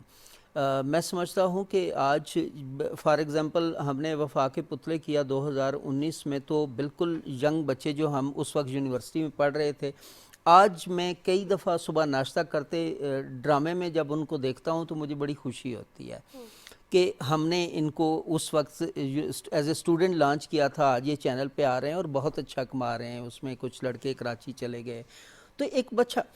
دوسرا یہ کہ سٹیج دیکھیں، ہمارا تصویر خانہ کا جو موٹو ہے وہ یہ ہے کہ ہم پڑھے لکھوں کے لیے ڈرامہ بناتے ہیں اور پڑھے لکھوں کے ساتھ ڈرامہ بناتے ہیں. تو ہم ڈرامے کے تھرو چونکہ سوسائٹی میں چینج لا رہے ہیں، تصویر خانہ 3-4 پلرز پہ کام کرتا ہے: لو، پیس، ٹالرنس اینڈ ہیومینٹی. ہمارے اسکرپٹ بڑے جو ہیں سوشل ایشوز پہ ہوتے ہیں، ہم ڈائلاگ کرتے ہیں سوسائٹی کے ساتھ اور چینج کی بات جب کرتے ہیں تو پڑھے لکھوں کے ساتھ ہم ڈرامہ بناتے ہیں، اور پڑھے لکھوں کے لیے چونکہ ڈرامہ بناتے ہیں تو اس کے اندر ایک بڑی ایک سوشل چینج بنتی ہے. ہم آڈیشن جب کرنے تو وہیں سے کام شروع ہو جاتا ہے. یونیورسٹیز کے اندر جب آڈیشن ہو رہے ہوتے ہیں، بچے آ رہے ہوتے ہیں تو سب اچھی پڑھی لکھی فیملیز کے بچے ہوتے ہیں، تو ان کے ساتھ کام کرنے کا ایک بڑا لطف آتا ہے. ایک چیز جو تھیٹر میں ہے کہ تھیٹر، جیسے آپ نے کہا کہ 2019 میں کام کرنے والے بہت سارے نوجوان آج اچھا کام کر رہے ہیں، ڈراماز میں کام کر رہے ہیں، ٹی وی پر کام کر رہے ہیں، بڑی اسکرین پر بھی موقع مل جاتا ہے. ایک ٹرانزیشن یا اکیڈمی کا درجہ حاصل تھا سٹیج کو. بڑے بڑے نام ہم نے لیے ہیں، ان میں اگر ریسنٹلی اگر ہم نام لیں، سہیل احمد خان صاحب کا نام لیں، توقیر ناصر کا نام لیں، انہوں نے سٹیج پر پرفارم کیا. بہت ساری پاکستان کی خواتین ایکٹریس جو ہیں، انہوں نے پرفارم کیا سٹیج پر، اور پھر پیرلل ٹی وی ڈراماز کے ساتھ ساتھ دوبارہ سٹیج پر بھی پرفارم کیا. سٹیج پر پرفارم کرنا کانفیڈنس کے ساتھ ساتھ آپ کو ایک اچھا اداکار، اچھا فنکار کیسے بناتا ہے؟ اس میں کون کون سے ایلیمنٹس شامل ہو جاتے ہیں؟ دیکھیں، ایلیمنٹس کی جب ہم بات کرتے ہیں تو ایکٹر کے ٹول ڈیفرنٹ ہوتے ہیں، ڈائریکٹر کے ٹول ڈیفرنٹ ہوتے ہیں. اب میں چونکہ ڈائریکٹر ہوں، ایکٹر نہیں ہوں، تو ہم جب ایک اسکرپٹ پہ کام کرتے ہیں تو ہمارے لیے ایون ایکٹر خود ایک ٹول ہوتا ہے. ہم نے اس ایکٹر کو سٹیج پہ بھیج کے جو بات ہم کہنا چاہ رہے ہیں، ہم نے اس کی باڈی کو، اس کے ایکسپریشن کو ہم نے بطور ٹول ڈائریکٹر یوز کر رہا ہوتا ہے. تو اس کے علاوہ ہمارا سیٹ، پراپس، کاسٹیومز، یہ ساری چیزیں مل کے ایک اچھا پلے بنتا ہے. اب ہم جیسے آپ نے کہا کہ ایکٹر کے ٹول کیا ہوتے ہیں، ایکٹر کا سب سے امپورٹنٹ ٹول ہوتا ہے آبزرویشن. سوسائٹی سے جو آپ لے رہے ہیں، سوسائٹی کو وہی لوٹا رہے ہیں بٹ ریفائن کر کے، تھوڑی سی ایگزیجریشن کے ساتھ. دیکھیں نا، شیکسپیئر نے کہا تھا کہ زندگی ایک سٹیج ہے اور ہر شخص اداکار ہے، مگر زندگی کا اداکار اور سٹیج کا اداکار میں فرق ہے. آپ لائف کو ایز اٹ از سٹیج پہ کریں گے تو وہ اٹریکٹ نہیں کرتی. دیکھیں نا، ہم روز فیض آباد سے گزرتے ہیں، ایک دن رپورٹ چلتی ہے پی ٹی وی پہ 5 منٹ کی، اور ہمیں لگتا ہے کہ فیض آباد اتنا خوبصورت ہے، اس لیے کہ رائٹ ٹائم پہ، رائٹ اینگل سے، رائٹ لائٹ اینڈ ساؤنڈ کے ساتھ آپ نے پریزنٹ کیا ہوتا ہے. تو زندگی کے ایشوز کو جب آپ ایک خاص سیٹ اپ کے ساتھ سٹیج پہ پرفارم کرتے ہیں تو وہی جو ہمارے روز کے ایشوز جن سے ہم گزر رہے ہوتے ہیں وہ اتنے انٹرسٹنگ نہیں لگتے، مگر وہ اتنا رومانٹیسائز کیا ہوتا ہے اس کو.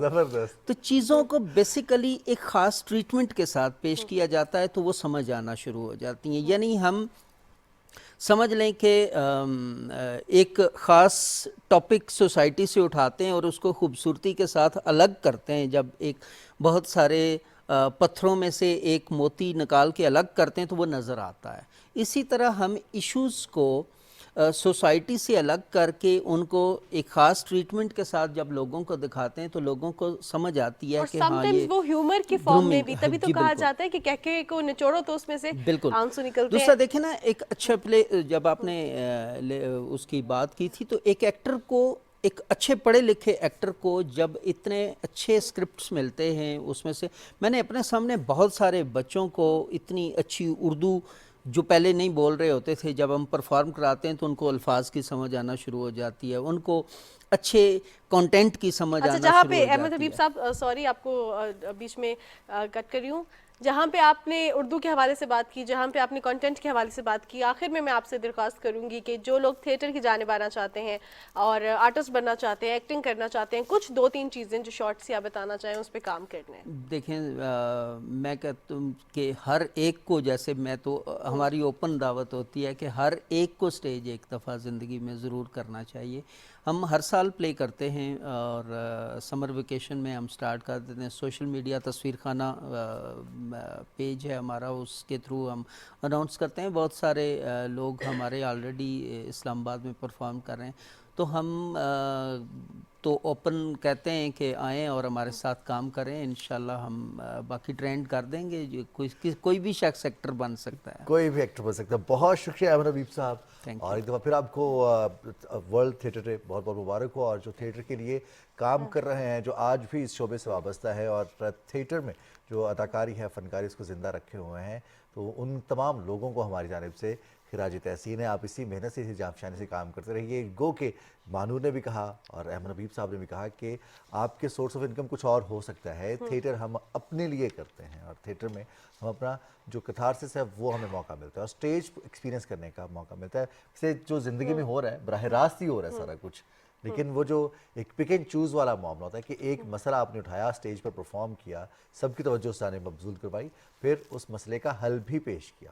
یہ تھیٹر کا بنیادی کردار ہے. اور ہم دیکھ رہے ہیں کہ with the passage of time Pakistani نوجوان جو ہیں، وہ پاکستانی عوام جو ہے بہت تھیٹر کی جانب ہو، چاہے وہ لٹریچر کی جانب ہو، پوئٹری کی جانب ہو، وہ راغب ہو رہے ہیں. کل بھی ہم رضوان پروگرام میں یہی بات کر رہے تھے کہ وہ جو کتاب سے محبت ہے وہ ایک دفعہ واپس آ رہی ہے، جو تھیٹر کا ٹرینڈ ہے وہ ایک دفعہ واپس آ رہا ہے. یہ جو ریوائول ہے یہ بہت خوش آئند ہے، اور ہم جو ہے امید کرتے ہیں کہ جس طرح بھی احمد حبیب صاحب نے کہا کہ کسی نہ کسی کو نا لائف میں ایک دفعہ لازمی سٹیج پر جانا چاہیے. تو ہم بھی کوشش کریں گے سب کو، اور ہم بھی کوشش کریں گے کہ ایک دفعہ ہم بھی ٹرائی کریں کبھی کہ ایکٹنگ ہم کر سکتے ہیں یا نہیں. میں موقع ملتا ہے ہمیں، جو ایکسٹرا کریکولر ایکٹیویٹیز ہوتی ہیں یا پھر کلاسز میں کچھ ایک ایسی کلاس ہوتی ہے جس میں آپ کو موقع دیا جاتا ہے کہ آپ کیا کر سکتے ہیں. آپ کوئی نغمہ سنانا چاہتے ہیں، آپ کوئی نظم سنانا چاہتے ہیں، آپ کچھ گنگنانا چاہتے ہیں، آپ تقریر کرنا چاہتے ہیں، کچھ پرفارم کر کے. رضوان آپ کیا کرتے تھے اسکول میں؟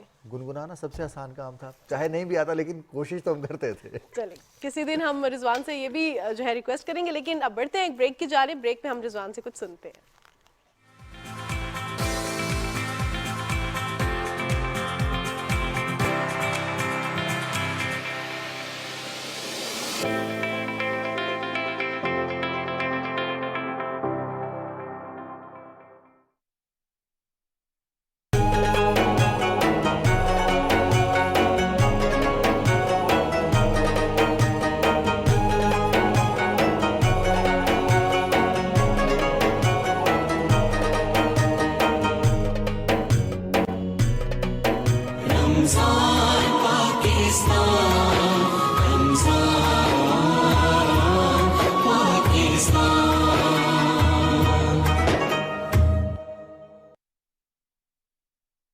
اس مبارک ماہ رمضان کا دوسرا عشرہ باعث مغفرت ہے. استغفر اللہ ربی من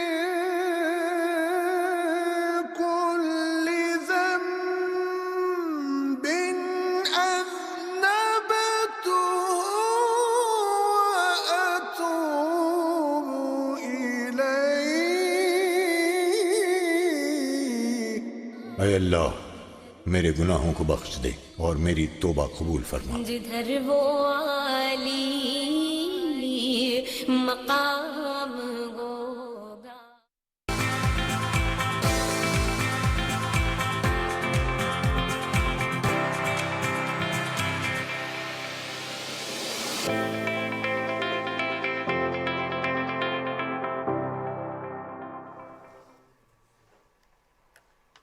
صبح پاکستان میں ایک بار آپ کو پھر خوش آمدید کہتے ہیں. آج 16واں روزہ ہے. رمضان کریم کی برکتیں، رحمتیں ہم سمیٹ رہے ہیں، لیکن رمضان کا مقصد صبر کرنا ہے اپنے اوپر، اپنے جسم کے ساتھ ساتھ اپنی روح پر بھی. وہ ہماری جو ایکٹیویٹیز، وہ ہماری جو عادات روٹین میں ہوتی ہیں، ان سے ذرا कट ऑफ करना, उनसे साइड पे होना, सब्र के साथ, तहम्मुल के साथ, और ये जानते हुए सिर्फ अल्लाह और मेरे दरमियान ये सब चीज़ें चल रही हैं, कोई नहीं जानता कि मैंने, जब हम कहते हैं ना कि रोज़ा अल्लाह ताला का फरमान है, सिर्फ मेरे लिए है और मैं ही इसका सिला दूंगा, तो हम दुनिया को दिखाने के लिए नहीं, अपने रब के लिए सब्र करते हैं और शाम तक सब्र करते हैं, जब तक सूरज गरूब नहीं हो जाता तब तक सब्र करते हैं। इसलिए नहीं कि किसी से छुप के पानी पी ले, किसी से छुप के कुछ खा लें, इसलिए कि हमने सब्र करना है अपने रब ताला के लिए, क्योंकि इस्लाम सब्र का दर्स देता है। इसमें सब्र सिर्फ आपने अपने जिस्म के तक, खाने पीने तक का नहीं, बल्कि इसमें बहुत सारे ऐसे मामलात हैं जो आपकी ज़ात से मुंसलिक हो जाते हैं, आपके जहन से, आपके दिल से मुंसलिक होते हैं। बहुत सारे ऐसे रवैये हैं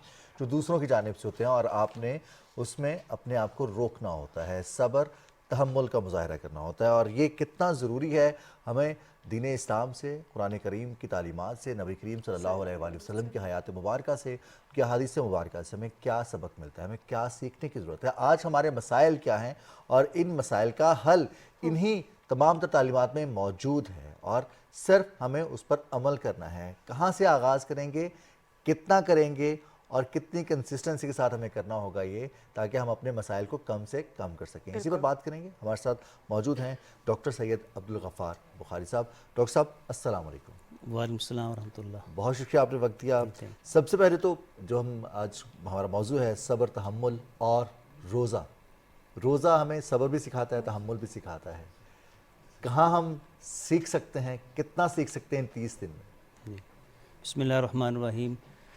सबसे पहले मैं PTV की टीम का, इंतज़ामिया का शुक्रिया अदा करता हूँ कि वो रमज़ान जैसे मुक़द्दस महीने में इस तरह की जो एक्टिविटी करवा रहे हैं और इससे जनरेशन को एक मैसेज आ रहा है कि सिर्फ रोज़े का माना ये नहीं है कि खाने पीने से इज्तनाब कर लेना, बल्कि अपने रवैये के अंदर, अपने किरदार के अंदर, अपने बिहेवियर के अंदर इंसान सब्र करे। और ये महीना इस हवाले से बड़ा अहमियत का हामिल है कि इसे शार सब्र भी कहा जाता है कि ये रमज़ान का महीना ये सब्र सिखाता है और ये प्रैक्टिस है। एक महीने की प्रैक्टिस कर लो तो 11 महीने में आप उसी पे आप सब्र करते चले जाएंगे। और आपको ये है कि कुरान मजीद में 100 से ज़ायद मरतबा सब्र का तज़किरा है, सब्र। और उसमें अम्बिया अलैहिस्सलातु वस्सलाम का तज़किरा है कि अम्बिया अलैहिस्सलातु वस्सलाम ने अपने औलाद को वसीयत की है, अपने माशरे को वसीयत की है सब्र करने की। और सब्र जो है वो ये कामयाबी और फलाह का ज़ामिन है। और सब्र जो है इसमें अगर आप देखिए कि सब्र होता क्या है, सब्र ये है कि कोई भी रद्द अमल होता है उसका अपोजिट आपने रद्द अमल नहीं देना, बल्कि खामोशी अपने ज़हन के साथ, अपने फ़ेल के साथ, अपने एक्शन के साथ खामोशी बेहतरीन रिज़ल्ट है। बेहतरीन जो है उसका उसे कह लें कि जब कोई ऐसा काम करता है तो आप खामोश हो जाते हैं। तो ये है कि कुरान मजीद के अंदर आप देखें कि उसमें अल्लाह ताला ने फरमाया वस्बिर कमा सबरा उलुल अज़्मी मिनर रुसुल। आप सल्लल्लाहु अलैहि वसल्लम को ये हुक्म दिया गया है कि ए पैगम्बर सल्लल्लाहु अलैहि वसल्लम आप सब्र कीजिए जिस तरह उलुल अज़्म पैगम्बरों ने सब्र किया। और ये सब्र जो है इसमें अगर आप देखिए कि 3 अक़साम है सब्र की। एक सब्र है अल्लाह तबारक व तआला की रज़ा और कदर पर राज़ी हो जाना। मुझे क्या अल्लाह ने दिया है, इनाम क्या दिया है, औलाद कितनी दी है, बच्चे कितने दिए हैं, और इसके साथ साथ मालो दौलत कितना है मेरे पास, मुझे सेहत दी है। मैं कंपैरिजन नहीं करूँगा दूसरे के साथ। क्यों? मैंने अपनी अल्लाह ताला ने जो मेरी किस्मत में लिखा है उस पर रज़ा। ये सब्र का ये एक किस्म है कि अपनी कदर पे राज़ी रहना और उसी पर कुछ शिकवे नहीं करना। दूसरी किस्म जो है वो ये है कि अस्सब्रु अला ताअतिल्लाह, अल्लाह ताला की अताअत करने में जो मुश्किलात आती हैं वो उस पर सब्र करना। मिसाल के तौर पर सुबह इंसान उठता नहीं है नींद की वजह से, लेकिन उसे उठना है। जिस तरह सहरी के वक़्त हर कीमत पे बंदा उठता है, जितनी भी नींद आई होती है उठता है। क्यों? ये सब्र सिखा रहा है। और जिस तरह आप फजर की नमाज़ पढ़ने के लिए वैसा औकात इंसान वो नहीं उठ पाता, लेकिन रमज़ान ने सिखाया है कि इसने सुबह उठना है। तो ये है कि अल्लाह तबारक व तआला की जितनी भी अताअत हैं, जितनी भी फर्माबरदारी हैं, उस पर जो मुश्किलात इंसान को होती हैं उस पर सब्र करना, स्टैंड लेना। तीसरी किस्म है अस्सब्रु अलल मासिया, मासियत या अनिल मासिया, मासिया जो बुराई है ना उस पर सब्र करना। कि कोई भी इंसान जब उसको कोई मुसीबत पहुंचती है کوئی تکلیف پہنچتی ہے اللہ کی طرف سے پہنچتی ہے، انسانوں کی طرف سے پہنچتی ہے، وہ اس پہ صبر کر لے. اور دوسرا اس کا ساتھ ساتھ تحمل ہے.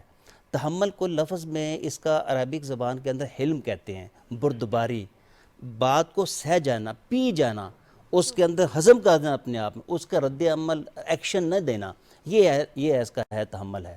صحیح. اور پھر آپ دیکھیے کہ اس کے بارے میں سورہ عصر کے اندر اللہ تعالیٰ نے فرمایا والعصر ان الانسان لفی خسر الا الذین آمنوا وعملوا الصالحات وتواصوا بالحق وتواصوا بالصبر. یہ اتنی خوبصورت یہ صورت ہے سورہ عصر. امام شافعی رحمہ اللہ فرماتے ہیں کہ پورے قرآن مجید کا خلاصہ سورہ عصر کے اندر ہے. اب اس میں کیا چیزیں ہیں؟ 4 چیزیں بیان کی گئی ہے. اور اللہ تبارک و تعالیٰ نے قسم اٹھائی ہے زمانے کی، کیونکہ زمانہ کنٹینیو گزر رہا ہے، پگھل رہا ہے، چینج ہو رہا ہے. جس طرح برف ہے، برف جب کوئی، اس کی مثال یہ ہے کہ زمانہ کس طرح کوئی برف بیچ رہا ہے، جا رہا ہے. اب برف جو ہے جاتے جاتے پگھل رہی ہے، پانی بن رہا ہے، ضائع ہو رہی ہے. تو زمانے کا تعلق انسان کے ساتھ ہے. اب جو ہر انسان کا آنے والا دن جو ہے اس کی زندگی سے ایک دن کم ہو رہا ہے. اس لیے اللہ فرمائے ان الانسان لفی خسر. زمانہ کا تعلق انسان سے ہے تو انسان خسارے میں ہے. اچھا، اس خسارے سے کون وہ لوگ بچیں گے؟ 4 لوگ ہیں جن میں 4 کوالٹیز پائی جائے: ایمان، عمل صالح، حق کی وصیت، اور اس پر جو مصیبت پہنچ پر صبر کرنا. دیکھ کتنی خوبصورت بات، پورا قرآن مجید کا میسج بتا دیا. ایمان بھی، عمل صالح بھی، دعوت تبلیغ بھی، اور اس میں اگر کوئی انسان کو مصیبت پہنچتی ہے اس پہ اس نے صبر کرنا ہے. بالکل ڈاکٹر صاحب، جس طرح آپ نے ایمان اور صبر کے حوالے سے بات کی، اور قرآن پاک اس کا درس بھی دیتا ہے، اسلام اس کا درس دیتا ہے، لیکن جہاں پہ کنفیوژن آتی ہے وہ یہ بات ہے کہ صبر اور جبر میں کیا فرق ہے؟ کیونکہ سم ٹائمز جن چیزوں پہ اللہ تعالیٰ نے ہمیں حقوق دیے ہیں ہم اس پر بھی صبر کر رہے ہوتے ہیں، اور وہ اللہ پاک نے ہمیں، انسان ایک دیکھا جائے تو بہت ماڈریٹ دین ہے ہمارا اسلام بہت امپاور کرتا ہے مرد اور خواتین کو، بٹ سٹل یہاں پہ تھوڑی سی کنفیوژن ہے. تو اس کنفیوژن میں کیا کہیں گے کہ جبر اور صبر میں کیا ڈفرینس ہے؟ دیکھیں، جبر تو ہوتا ہے نا کہ آپ اب زبردستی کسی کا رد عمل دینا، اور اسلام میں جبر نہیں ہے، صبر ہے. کیونکہ صبر جو ہے وہ کامیابی کی کنجی ہے، اللہ کی رضا ہے. اگر کوئی انسان کامیاب ہونا چاہتا ہے تو اسے صبر سے کام لینا ہے. کوئی بھی معاشرے میں آپ دیکھیں، ہمارے ہاں عجیب بات ہے کہ صبر اٹھتا جا رہا ہے. یعنی کہ ہم نے صبح سے لے کے شام تک صبر کیا ہے، کھانے سے صبر کیا ہے، پینے سے صبر کیا ہے، اور کوئی ایسے معصیت سے صبر کیا ہے. اب ہمارا جو رد عمل ہے، ہم کوئی بندہ غلطی کرتا ہے تو ہم ایون کہ جب بچہ دیکھتے ہیں کہ وہ غلطی کر رہا ہے تو ہم صبر نہیں کرتے، فوراً اسے گرفت کرتے ہیں اور فوراً ڈانٹتے ہیں. حالانکہ بچے کو پیار سے سمجھایا جائے. ایک دفعہ آپ صلی اللہ علیہ وسلم کے ساتھ ایک بچہ کھانا کھا رہا تھا، تو آپ صلی اللہ علیہ وسلم نے دیکھا اور فوراً رد عمل نہیں کیا کہ تم کدھر سے کھا رہے ہو. فرمایا یا غلام سم اللہ، اے بچے جب آپ کھانا کھائیں تو بسم اللہ پڑھو. پھر کہا وَكُلْ مِمَّا يَلِيكَ، جو آپ کے سامنے ہے اسے کھاؤ. اب دیکھیے کہ ایک تربیت بھی کر دی ہے اور ڈانٹا نہیں اس کو. حضرت حسن رضی اللہ تعالیٰ عنہ نے دیکھا ایک مرتبہ کہ ایک بزرگ شخصیت وضو کر رہے ہیں اور وضو جو ہے سنت کے مطابق نہیں ہے. تو امام حسن رضی اللہ تعالیٰ عنہ نے یہ نہیں کہا کہ آپ نے وضو کیوں نہیں صحیح کیا، آپ کو وضو کرنا نہیں آتا، بلکہ امام حسن رضی اللہ تعالیٰ نے فرمایا کہ بابا جی میں وضو کرتا ہوں، مجھے بتائیے کہ میرا کہاں غلطی کرتا ہوں، اور صحیح وضو کر کے بتایا. اور وہ جو بزرگ تھے ان کو پتہ چلا میں نے کہاں غلطی کی ہے. یہ ہے کہ وہ جبر نہیں ہے، صبر ہے، استقامت ہے، تحمل ہے، برداشت ہے. ہمیں اپنے رویوں کے اندر اگر صبر آ جائے، یہ قوم بہت ترقی پائے گی.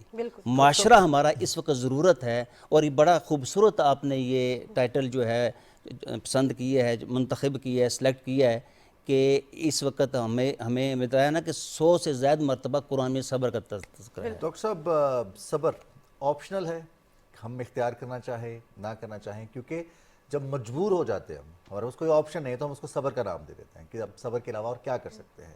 یا پھر جب آپشن ہے ہم رد عمل دے سکتے ہیں، وہاں پر خود کو روکنا صبر ہے. اصل میں بات تو یہی ہے نا کہ جہاں پہ آپ ایکشن نہیں لے سکتے وہاں صبر کا ہے، وہاں تو صبر ہے ہی نہیں. تو صبر وہاں ہے کہ آپ کی قوت میں ہے، آپ کے طاقت میں ہے، تو پھر صبر کر، اس کا ثواب ہے. جہاں آپ کا دل چاہتا ہے کہ میں وہاں پر جو ہے کوئی رد عمل کروں، میرے ساتھ جس نے زیادتی کی ہے اور میں کچھ نہیں کر سکتا، تو وہاں اس نے صبر ہی کرنا ہے نا. تو یہ ہے کہ اس کے اختیار میں ہوتے ہوئے وہ اس کے رد عمل نہیں دیتا، بلکہ وہ اس کو اپنے لیے اللہ سے اجر کا طالب ہوتا ہے اور وہ اس کو اجر مل جاتا ہے۔ اچھا، دوسری بات ہے کہ حدیث میں بھی آتا ہے کہ بلکہ قرآن مجید کی آیت بھی ہے کہ اگر کسی بھائی کا دوسرے اختلاف ہو جائے نا تو وہ اس کو دو پیاری باتیں کہہ دے۔ وہ زیادتی کر رہا ہے، سختی کر رہا ہے، اور وہ اچھی بات کہہ رہا ہے اور صبر کر رہا ہے، تو فرمایا وہ آپ کا جگری یار ہو جائے گا، دوست ہو جائے گا، اس کے دل کے اندر اتنا وہ محبت پیدا ہو جائے گی، اور یہ صرف برکت صبر کی ہے۔ بالکل۔ تو اور یہ ضمانت بھی جنت کی ہے، جو انسان صبر کرتا ہے اس کو یہ صرف دنیا کے اندر نہیں ہے، آخرت کے اندر بھی۔ جو انسان، اللہ تعالیٰ نے قرآن مجید میں فرمایا واللہ یحب الصابرین، اللہ تعالیٰ صبر کرنے والوں کو پسند کرتا ہے، وبشر الصابرین، صبر کرنے والوں کو بشارت ہے۔ اور یہاں پر ایک بتاؤں کہ الذین اذا اصابت مصیبہ، صابرین کیا ہے؟ جب مصیبت پہنچتی ہے تو کیا کہتے ہیں؟ انا للہ و انا الیہ راجعون، یعنی یہ انہوں نے دعا پڑھی ہے، سکھائی ہے کہ اب مجھ سے کچھ نہیں ہو سکتا، جس میں ابھی بات کی ہے نا کہ میں اس کا رد عمل دے سکتا ہوں، نہیں، وہ کہیں گے انا للہ و انا الیہ راجعون، یہ کہنا ہے کہ اللہ یہ ہم تیرے لیے ہیں اور تیری طرف لوٹ کر جانے والے ہیں۔ اچھا، اس کا نام کیا ہے؟ اولئک علیہم صلوات من ربہم، یہی لوگ ہیں اللہ کی طرف سے ان پر مہربانیاں ہوں گی، ایسے شخص پر، ایسے لوگوں پر، ورحمۃ، اللہ کی طرف سے رحمت ہوگی، وَأُولَئِكَ هُمُ الْمُهْتَدُونَ، یہی لوگ ہدایت یافتہ ہے، یعنی اللہ تعالیٰ نے سرٹیفکیٹ دے دیا۔ تو یہ تھوڑی بات ہے کہ جو انسان صبر اس وقت کرے، جس طرح حدیث میں آتا ہے ایک شخص جو ہے جب اس کا بچہ فوت ہو جاتا ہے تو الصبر عند صبرۃ الاولیٰ، کہ صبر اس وقت ہوتا ہے جب پہلے صبر کر لے، جب گزر جائے اور ٹائم پھر کہتا ہے میں نے صبر تو اس وقت آ ہی جاتا ہے۔ بالکل۔ تو ڈاکٹر صاحب، جس طرح ہم صبر کے حوالے سے بات کریں کہ اللہ تعالیٰ نے کتنا اس کا اجر دیا ہوا ہے اور اسلام اس کا درس بھی دیتا ہے، اب میں آپ سے تھوڑی سی درخواست کروں گی، کچھ آپ نے تھوڑا سا شروع میں اس پر روشنی ڈالی کہ معاشرتی سطح پر اس صبر سے کیا پازیٹیوٹی آتی ہے؟ جیسے ہم دیکھتے ہیں کہ انتشار کم ہوتا ہے، نارکی کم ہوتی ہے معاشرے میں، اور کیا کیا چیزیں ہیں، اس کا امپیکٹ معاشرتی سطح پر کیا ہوتا ہے؟ اس میں یہ دیکھیں کہ جو بھی فضائل اخلاق ہے نا، ان میں سے ٹاپ آف لسٹ صبر ہے۔ جیسے میں نے ذکر کیا ہے کہ قرآن مجید کی 100 سے زائد آیات اس کے بارے میں صبر ہے، ٹاپ آف دی لسٹ ہے یہ، اللہ نے ساتھی قرار دی ہے۔ جی جی، ان اللہ مع الصابرین۔ اچھا، اس سے کیا ہوتا ہے کہ اس سے معاشرے کے اندر ایک بہتری آتی ہے، ایک اس کے اندر بھائی چارہ، مواخات، اور اس کے اندر میل جول، محبت بڑھتی ہے، اور وہ معاشرے جن کے اندر یہ صبر ہو جائے، جس کے اندر برداشت پیدا ہو جائے، وہ گھریلو سطح پہ ہو، وہ معاشرے سطح پہ ہو، وہ ملکی سطح پہ ہو، وہ معاشرہ جڑ جاتا ہے، آپس میں مل جاتا ہے۔ اور کسی کی آج کے دور میں خاص کر بچوں کو ہمیں اس طرف توجہ دلانی ہے، ایک ٹیچر، ایک ماں، ایک باپ، اور اس کو ضرورت ہے کہ اس کے معاشرے کے امپیکٹ بہت زیادہ مفید ہے۔ ابھی آپ نے جو ذکر کیا، امپیکٹ اس طرح ہیں کہ اگر صبر نہیں ہوگا نا، انتشار پیدا ہوگی، لڑائی ہوگا، جھگڑے ہوں گے، فساد ہوں گے، گالی گلوچ، اچھا یہ ساری چیز فتنے کی طرف جائیں گی، فتنے آئیں گی، اور اس کے بعد پھر آگے قتل و غارت شروع ہو جائے گی۔ تو اگر پہلی دفعہ کسی نے کسی سے، جس طرح حضرت علی رضی اللہ تعالیٰ عنہ کا ایک قول بہت خوبصورت ہے، وہ فرماتے ہیں کہ ایمان میں صبر کا وہ درجہ ہے جس طرح انسان کا جسم میں اس کے سر کا درجہ ہے، یعنی بنیادی طور پر یہ دیکھیں۔ حضرت عمر بن عبدالعزیز کے حوالے سے فرماتے ہیں کہ اگر کسی انسان سے کوئی چیز چھن جائے اور وہ صبر کرے، وہ چیز اس طرف اتنی جلدی واپس آتی ہے کہ کوئی چیز کا دعویٰ نہیں کر سکتی ماں سوائے صبر کے۔ تو یہ حضرت عمر بن عبدالعزیز رحمۃ اللہ علیہ کا یہ قول بڑا مفید ہے۔ اسی طرح حضرت حسن رضی اللہ تعالیٰ کا ایک قول ہے، وہ فرماتے ہیں کہ صبر انسان کو وہ نیکی کی طرف لے کے جاتا ہے، اور نیکی انسان کو جنت کی طرف لے کے جاتی ہے، اور جو بے صبری ہے انسان کو فجور کی طرف لے کے جاتی ہے، برائی کی طرف لے جاتی ہے، اور یہ جو برائی ہے وہ انسان کو جہنم میں لے کے جاتی ہے۔ گویا کہ اختصار کے طور پر ہم یہ کہیں گے اگر ہم نے اپنے معاشرے کو ڈیولپ کرنا ہے، اس کو سٹریم لائن اس کی بہتر کرنی ہے، تو ہمیں صبر اور تحمل، یہ ہماری بنیادی جو ہے یہ اخلاقی جرأت ہمیں ہونی چاہیے کہ ہم اس کو ہمیشہ اپنے معاملات میں، اپنے قول میں، اپنے فعل میں، اپنے کردار میں صبر ہے۔ وَمَا صَبْرُكَ إِلَّا بِاللَّهِ، اور یہ صبر کب آتا ہے؟ جب اللہ صبر دے دے۔ ڈاکٹر صاحب، صبر کے حوالے سے تو ہم بات کر رہے ہیں، لیکن میں آپ سے یہ بھی جاننا چاہوں گی کہ صبر کرنے کا طریقہ کار کیا ہے؟ کیا کوئی غم، کوئی پریشانی، کوئی دکھ آیا اور اس میں رونا کیا وہ ہمارا یہ ہوتا ہے کہ یہ صبر میں نہیں آئے گا، یا سم ٹائمز جو ہے ہم وہ اس کو بہت لوگوں سے بیان کرتے ہیں کہ میں اس تکلیف میں ہوں، کیا یہ صبر کے پیمانے میں نہیں آتی چیز؟ صبر کرنے کا طریقہ کار کیا ہے؟ اسلام کیسے صبر کرنے کا طریقہ کار دیکھیں بیان بعض چیزیں کرتا ہے؟ ایسی ہیں کہ جس طرح کہ حضرت آپ صلی اللہ علیہ وسلم جب بیٹا فوت ہو گئے تو اللہ کے رسول صلی اللہ علیہ وسلم آنکھوں سے آنسو آ گئے، تو ایک صحابی نے پوچھا اللہ کے رسول آپ بھی روتے ہیں؟ فرمایا میرے میں بھی شفقت ہے۔ تو یہ شفقت کے جذبات ہیں، اگر کسی کو تکلیف پہنچتی ہے، کوئی مصیبت پہنچتی ہے اللہ کی طرف سے، بندوں کی طرف سے، تو یہ تو فطری چیز ہے، یہ سفر کے منافی نہیں ہے۔ انسان رو کے بسا اوقات کسی سے گلہ کر دیتا ہے، یار اس نے میرے ساتھ یہ کیا ہے، وہ بوجھ ہلکا ہو جاتا ہے۔ اب یہ ہے کہ اس نے ایکشن نہیں کیا لیکن وہ برداشت کر جاتا ہے، تحمل سے اس کو سہ جاتا ہے، تو یہ طریقہ کار ایک بہتر طریقہ کار ہے، اس سے پازیٹیوٹی آتی ہے۔ لیکن اس کا یہ مطلب نہیں ہے کہ انسان صبر یہ ہے کہ انسان خاموش ہو جائے، اور اگر اللہ تعالیٰ نے ساری نعمتیں اسے چھین لی، اولاد جیسی اس سے نعمت چھین لی ہے، تو اب وہ یہ کہے کہ جی دیکھیں جی میں نے تو کوئی بولنا بھی نہیں ہے، میں نے کوئی بات بھی نہیں کرنی۔ انا للہ و انا الیہ راجعون پڑھنا ہے اس نے اپنے ایکشن کے ساتھ جو ہوتا ہے، رو رہا ہے، صبر، یہ صبر کے منافی نہیں ہے، یہ انسانی فطری ہے، فطرت پر ہے، اور فطرت انسان کی جو ہے تبدیل نہیں ہوتی، لا تبدیل لخلق اللہ۔ ڈاکٹر صاحب ایک بات کہی جاتی ہے کہ آپ بہت زیادہ ظلم اگر زیادتی برداشت کرتے ہیں اور خاموش رہتے ہیں تو وہ ظلم کا ساتھ دینے کے مترادف ہو جاتا ہے۔ ہم دیکھتے ہیں ہمارے معاشرے میں بہت سارے دفاتر بھی ہیں، گھریلو معاملات میں بھی والدین کی طرف سے زیادتی ہوتی ہے، بڑے بہن بھائیوں کی جانب سے زیادتی ہوتی ہے، رشتہ داروں کی جانب سے جو ہم دیکھتے ہیں سماجی زیادتیاں ہوتی ہیں، آپ کسی کا حصہ نہیں دیا، کسی کا حق مار لیا، یا پھر دفاتر میں اگر کوئی اچھے عہدے پر ہے اور اس کے سب آرڈینیٹس ہیں، ان سے جس طرح سے کلام کیا جاتا ہے، جس طرح سے گفتگو کی جاتی ہے، اس پر خاموش رہنا کہتے ہیں صبر کیا۔ وہاں پر کس حد تک صبر کیا جا سکتا ہے، کتنا عرصہ صبر کیا جا سکتا ہے، کیا کوئی لائن ڈرا کی جا سکتی ہے کہ صبر کیا ہے اور ظلم کیا ہے؟ یہ بہت اچھا سوال ہے، اور اگر یہ چیز سمجھ آ جائے تو ہمارے سارے مسئلے حل ہو جائیں۔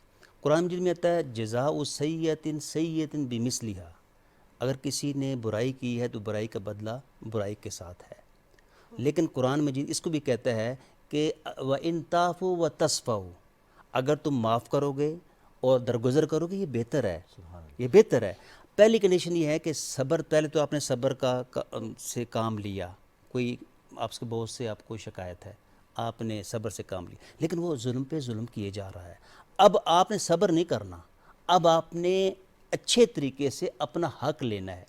جس طرح ہم یہ کہتے ہیں نا غیبت کرنا یہ گناہ ہے، کسی کے بارے میں بتانا۔ اچھا اس میں 7 چیزیں لوگ ایسے ہیں جس میں انسان بتا سکتا ہے کسی کے حوالے سے، اگر کوئی کسی سے پوچھے گواہی کے حوالے سے کہ یہ بندہ کیسا ہے، بتائیے اس نے جرم کیا ہے۔ اگر کہیں سے اس نے معاملات کرنے ہیں کہ بندہ کیسا ہے، وہ بتائے کہ جی یہ بندہ ٹھیک نہیں ہے، اس سے معاملات نہ کرو، اور یہ غیبت میں نہیں آتا۔ ہاں یہ اس غیبت میں نہیں آتا۔ اسی طرح یہ صبر جو ہے نا، صبر کا یہ مطلب نہیں ہے کہ ظلم آپ برداشت کرتے جائیں، اچھے طریقے سے آپ نے پہلے خاموشی اختیار کی ہے، سارا کچھ کیا ہے، لیکن یہ لگ رہا ہے کہ آپ پہ ظلم کا پہلے سے بڑھ رہا ہے، وہ آپ کی کمزوری سمجھ رہا ہے، تو آپ اپنا حق لے سکتے ہیں۔